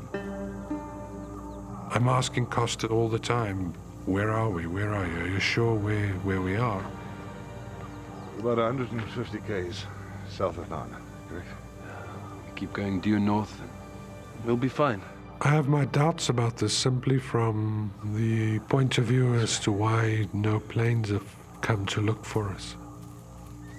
I don't believe that he knows where we are. At this stage, Carl has no alternative but to accept Costa's word and walk north. But Carl and Costa are taking a huge risk. They have no experience of bush survival, and if they don't make it, neither will the others. By midday, the temperature at the crash site has risen to over 40 degrees. Mike, Lynette and Neb have had nothing but dew to drink for over 20 hours. Lynette's condition is deteriorating rapidly, and she's desperate for water. My throat is burning. I don't have energy. I mean, it's like completely dry. From my throat right into my tummy, it's dry, and it just needs some sort of moisture, water. Lynette is more thirsty than the others because she's losing moisture through her burned flesh. Her only chance is that Carl and Costa will bring help soon. But as they continue walking through the bush, it becomes increasingly impenetrable. Walking through the bush is turning out to be extremely difficult. You have thorns sticking into your clothes all the time. But then they stumble across a solution. Costa, over here, quick!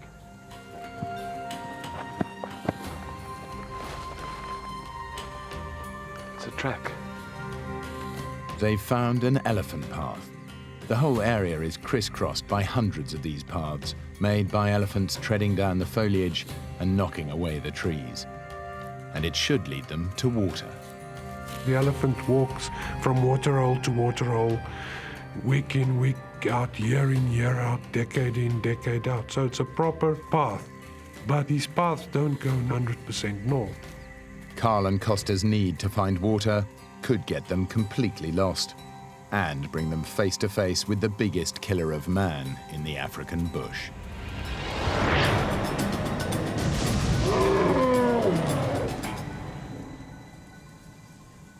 Plane crash survivors Carl and Costa have made the risky decision to leave their injured friends behind and trek out into the African wilderness to find help. They've been following elephant paths for hours and are desperate for water. Costa, look. Right in front of us, next to the path, is a waterhole. This is a really small, little, muddy waterhole.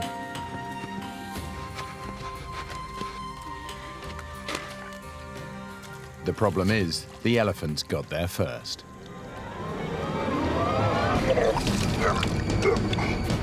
It smells awful. It tastes awful. It's full of excrement from the elephants, urine from the elephants. It's really foul.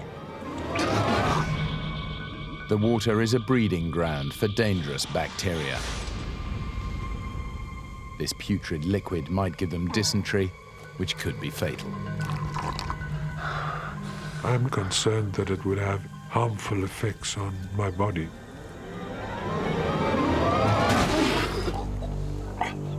And yet, when you're thirsty, it's drinkable. Back at the crash site, Lynette, Neb and Mike are facing a similar dilemma. What came to my mind is to drink urine, so that is something which will carry us alive.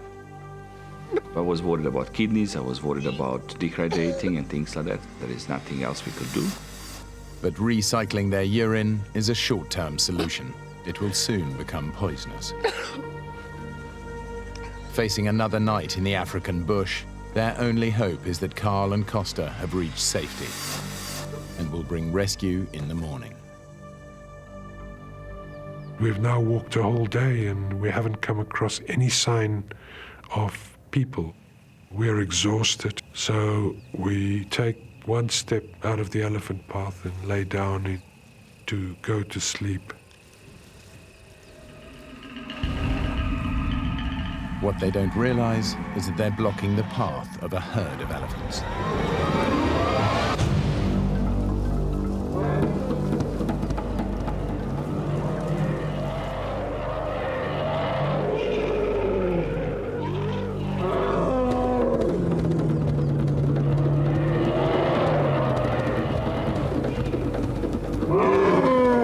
Don't move.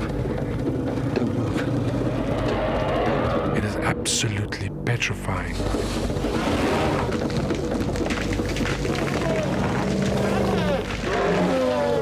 Costas is telling me not to move, but I'm unable to follow the instruction.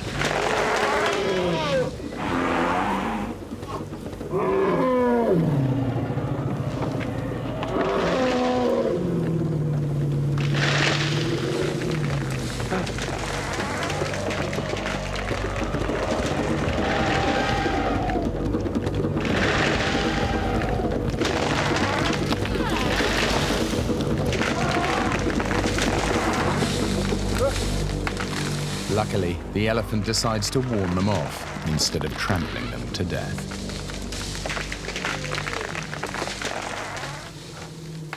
As night falls, the African bush has another surprise for them.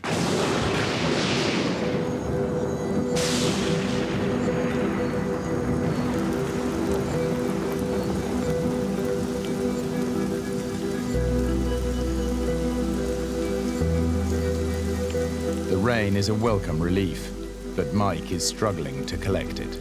I put various plastic things around just to try to collect some water, because obviously that's what we need.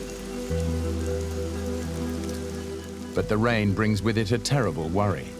It's in danger of putting the fire out, and Mike has no means of relighting it.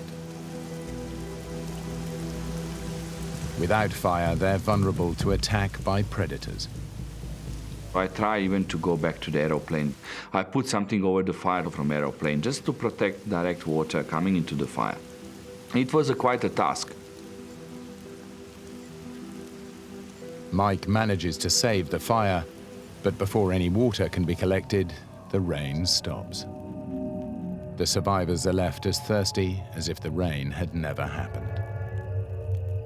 Being wet and still be very thirsty, it's horrible.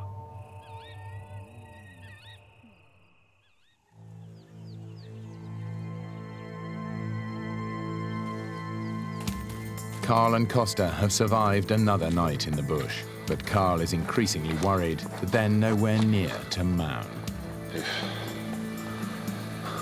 We are walking towards Mound. We should be directly under the flight path. Where's the planes? Costa and I discuss why we haven't seen any planes. We're heading the right way. But I just feel that we are, of course, because we haven't come across any sign of people. I didn't see a track of a car. I didn't see a piece of paper. Nothing. This is wilderness. So I feel that we might be way, way away from Mound. Carl's suspicions are correct. Their flight veered way off course and crashed 140 miles east of Mound in uninhabited bush, which is why they have seen no search planes. Although a massive rescue operation has been launched, it's scouring an area over 200 miles away, beneath the Gaborone to Mound flight path. Carl and Costa are walking north to nowhere. And time is running out for the survivors at the crash site. Things are getting worse and worse. Lynette is now getting more seriously sick. Sometimes she loses herself for 10, 15 minutes, doesn't know what's happening. And I vaguely remember him raising his voice. He said, we're going to live long, we're going to have children, you know, everything will be fine, we'll be happy. Mike is also struggling to look after Neb, who's had to stand up for 3 days and nights just to be able to breathe. Sleep deprivation and chronic dehydration are weakening Neb's grip on reality.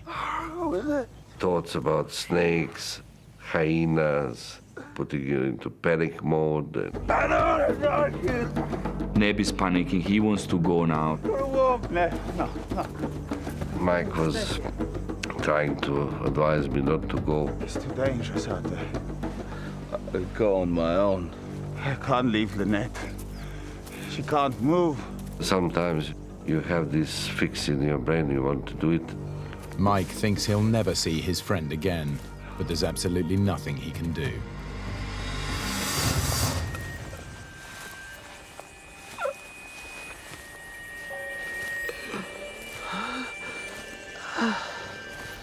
Neb's condition is causing him to hallucinate. I wanted to find village with the people who will just pull us and rescue us.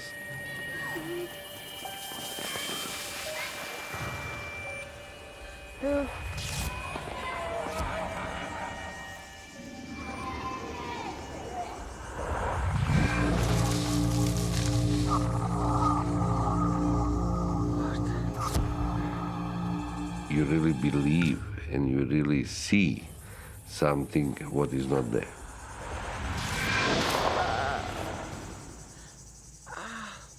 The moment when you see there is nothing there, that is a big disappointment.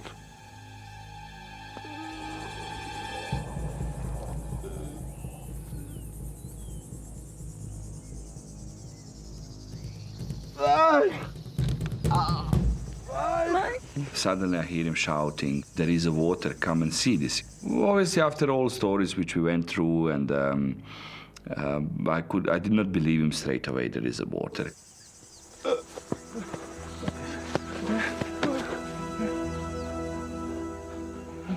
But this time, it really is water.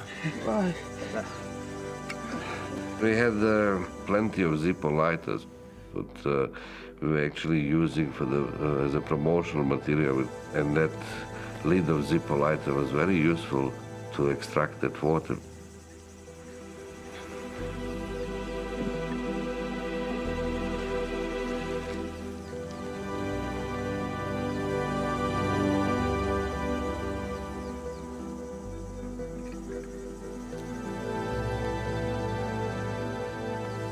funny enough, more I give them, they need more water. They put lots of pressure on me. They need the water now. Now they're dying. No, I need more. So I said, okay, fine.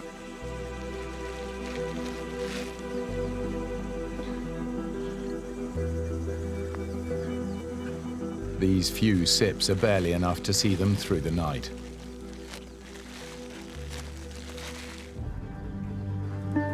But Carl and Costa aren't even that lucky. We're just walking and walking and walking, and we're not finding any water. I'm really, really thirsty. And I'm constantly thinking about how the other people are doing, constantly evaluating whether the decision was the right one to leave them there. And it becomes clear to me that we're going to have to go to sleep that night without having had anything to drink.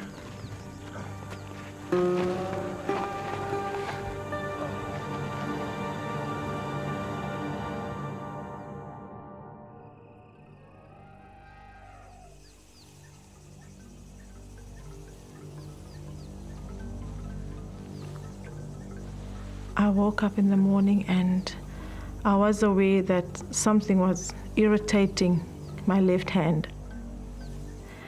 And I looked and I lifted up a little bit and I saw all these little wiggly things on my hand. And then I realized it was maggots. I tried to clean the maggots out with my fingers, try to clean the wounds, because I thought it's a very bad thing, what's happening. Mike doesn't realize that the maggots are helping to cleanse Lynette's rotting wounds. For him, they're proof that he's powerless against the wildlife of the bush. Even a little bit of control and hope is going away. You start doubting, where is Carl and Costa? Why they're not coming? The whole world has forgotten us.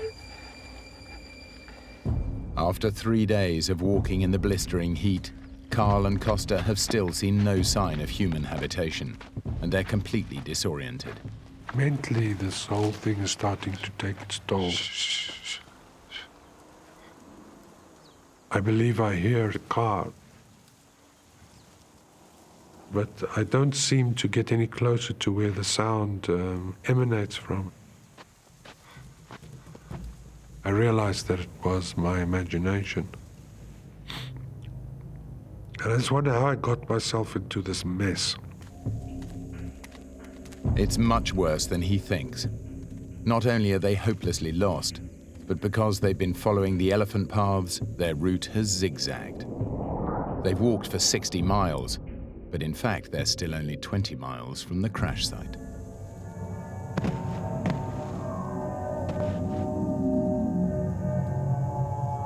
I'm older than Costa, so I think I'm mentally stronger, even if I'm not physically stronger. All my life I've been taught to be stoic. I realize that Costas and I have only ourselves to extricate ourselves from this situation. There's no alternative. You know, I have children, responsibilities that I have to take care of. I can't perish in Botswana. Can't do it. But I'm wondering for how long I can actually walk, keep it up like this.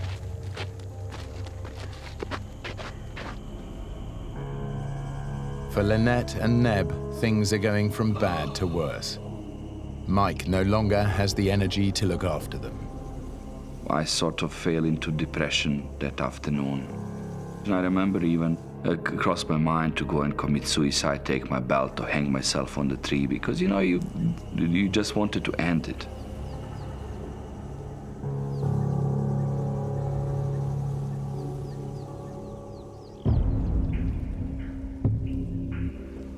Carl and Costa are now dangerously dehydrated.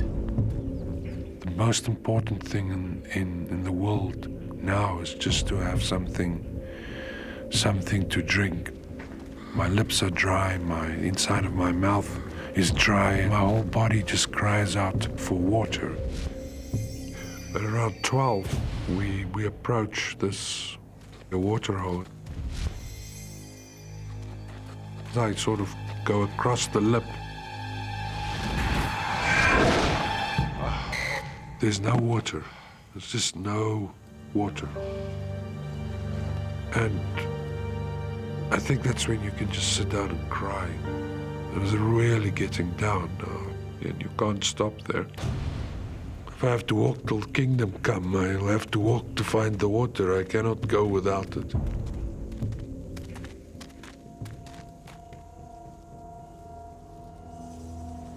Mike, convinced that rescue is never going to come, decides to make preparations for death.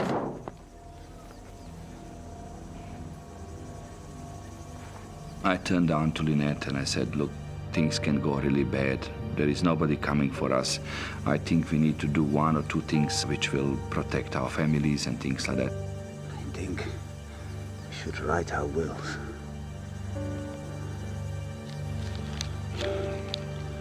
So we took one of my credit card slips and eyebrow liner, and then we wrote the last will and testimony.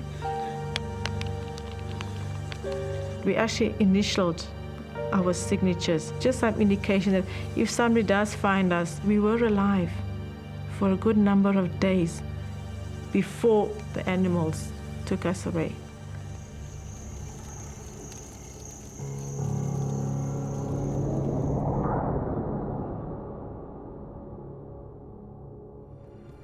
After a team of business executives crashed in the African bush, survivors Carl and Costa set off into the wilderness to get help for their injured colleagues.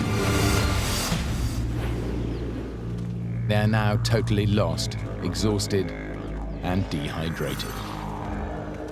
This was the lowest I've felt in my life. It's totally uncharted territory. I was absolutely despondent. I'm starting to doubt whether I took the right decision to walk.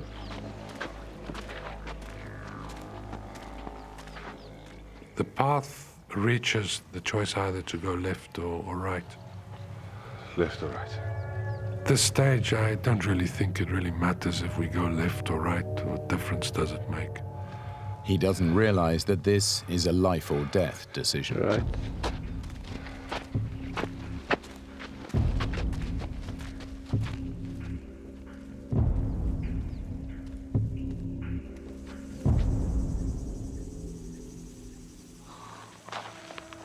At the crash site, Lynette's body is beginning to shut down. I woke up in the morning and I started feeling very, very cold. And I was lying in the sun, thinking now, Lynette, you have to come to terms with reality. I could see that she's losing strength in her and the body getting like an old tree. You could feel that he's coming to the end. Neb is also getting worse and worse. The pain is now unbearable, awful. We were thinking definitely that we are coming to our end. I think my mind and my body was kind of giving up on the situation.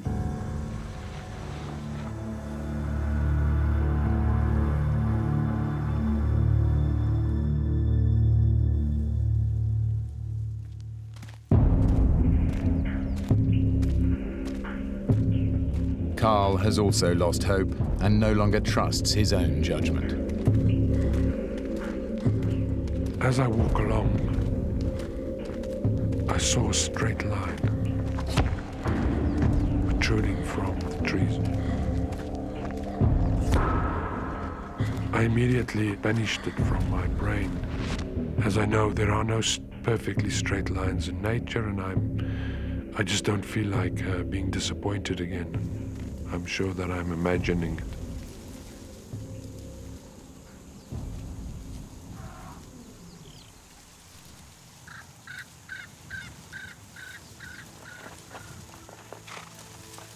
As I got closer, I see the structure built against the side of the hill.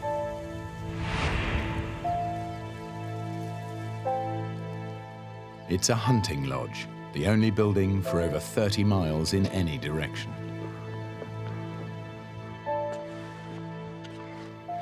I see a young girl reading a magazine. I'm sorry. I didn't mean to frighten you. It's quite a surrealistic experience. My name is Carl de Blessy. We were in a plane accident. Will you please radio for help?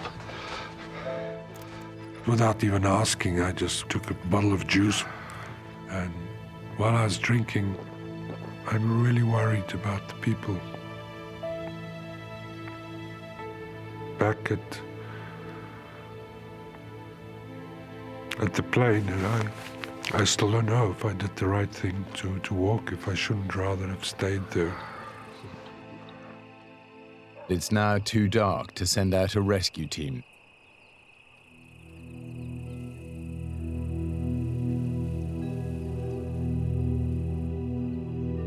It is difficult looking at the partner that dying. You just got married and then you lose your wife like that in such a bad accident or kind of stupid accident, call it. I need to tell you something.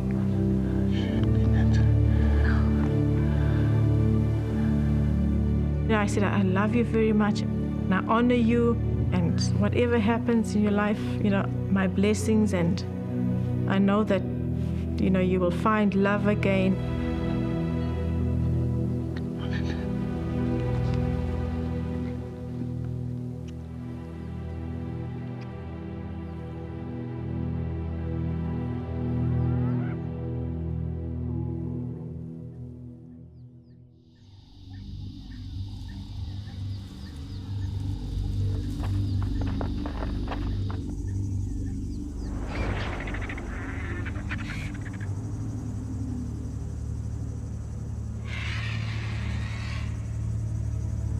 I was start seeing the vultures coming around our crash site. I felt that they coming for the meal.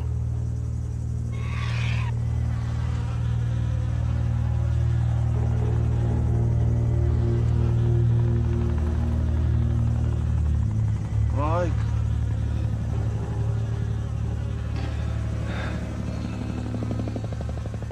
Helicopter. After 5 days here, even mosquito for me is like a helicopter. You're just hallucinating. Helicopter. Over here.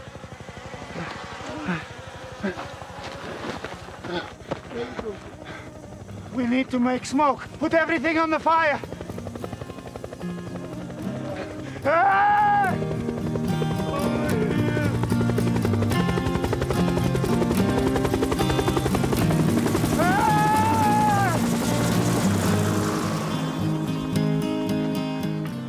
Although the Botswana Defence Force launched its largest ever rescue mission, the plane had crashed so far off course that they would never have found them in time. One of the soldiers comes to me and look at me like this, I said, "Hey man, you're so strong." If Carl had not made the decision to walk, all of them would have died in the African bush. When I saw Neb and Mike and Lynette was alive, it was just that immense relief that washes over you. Lynette's burns were so severe that she spent a year in hospital and had 14 skin grafts. It was touch and go if she would survive, but she and Mike now have 2 children. Neb made a full recovery and still lives and works in Botswana. Carl survived to watch his children grow up. The pilot, Costa Markandonatis, died 2 years later in an unrelated flying accident.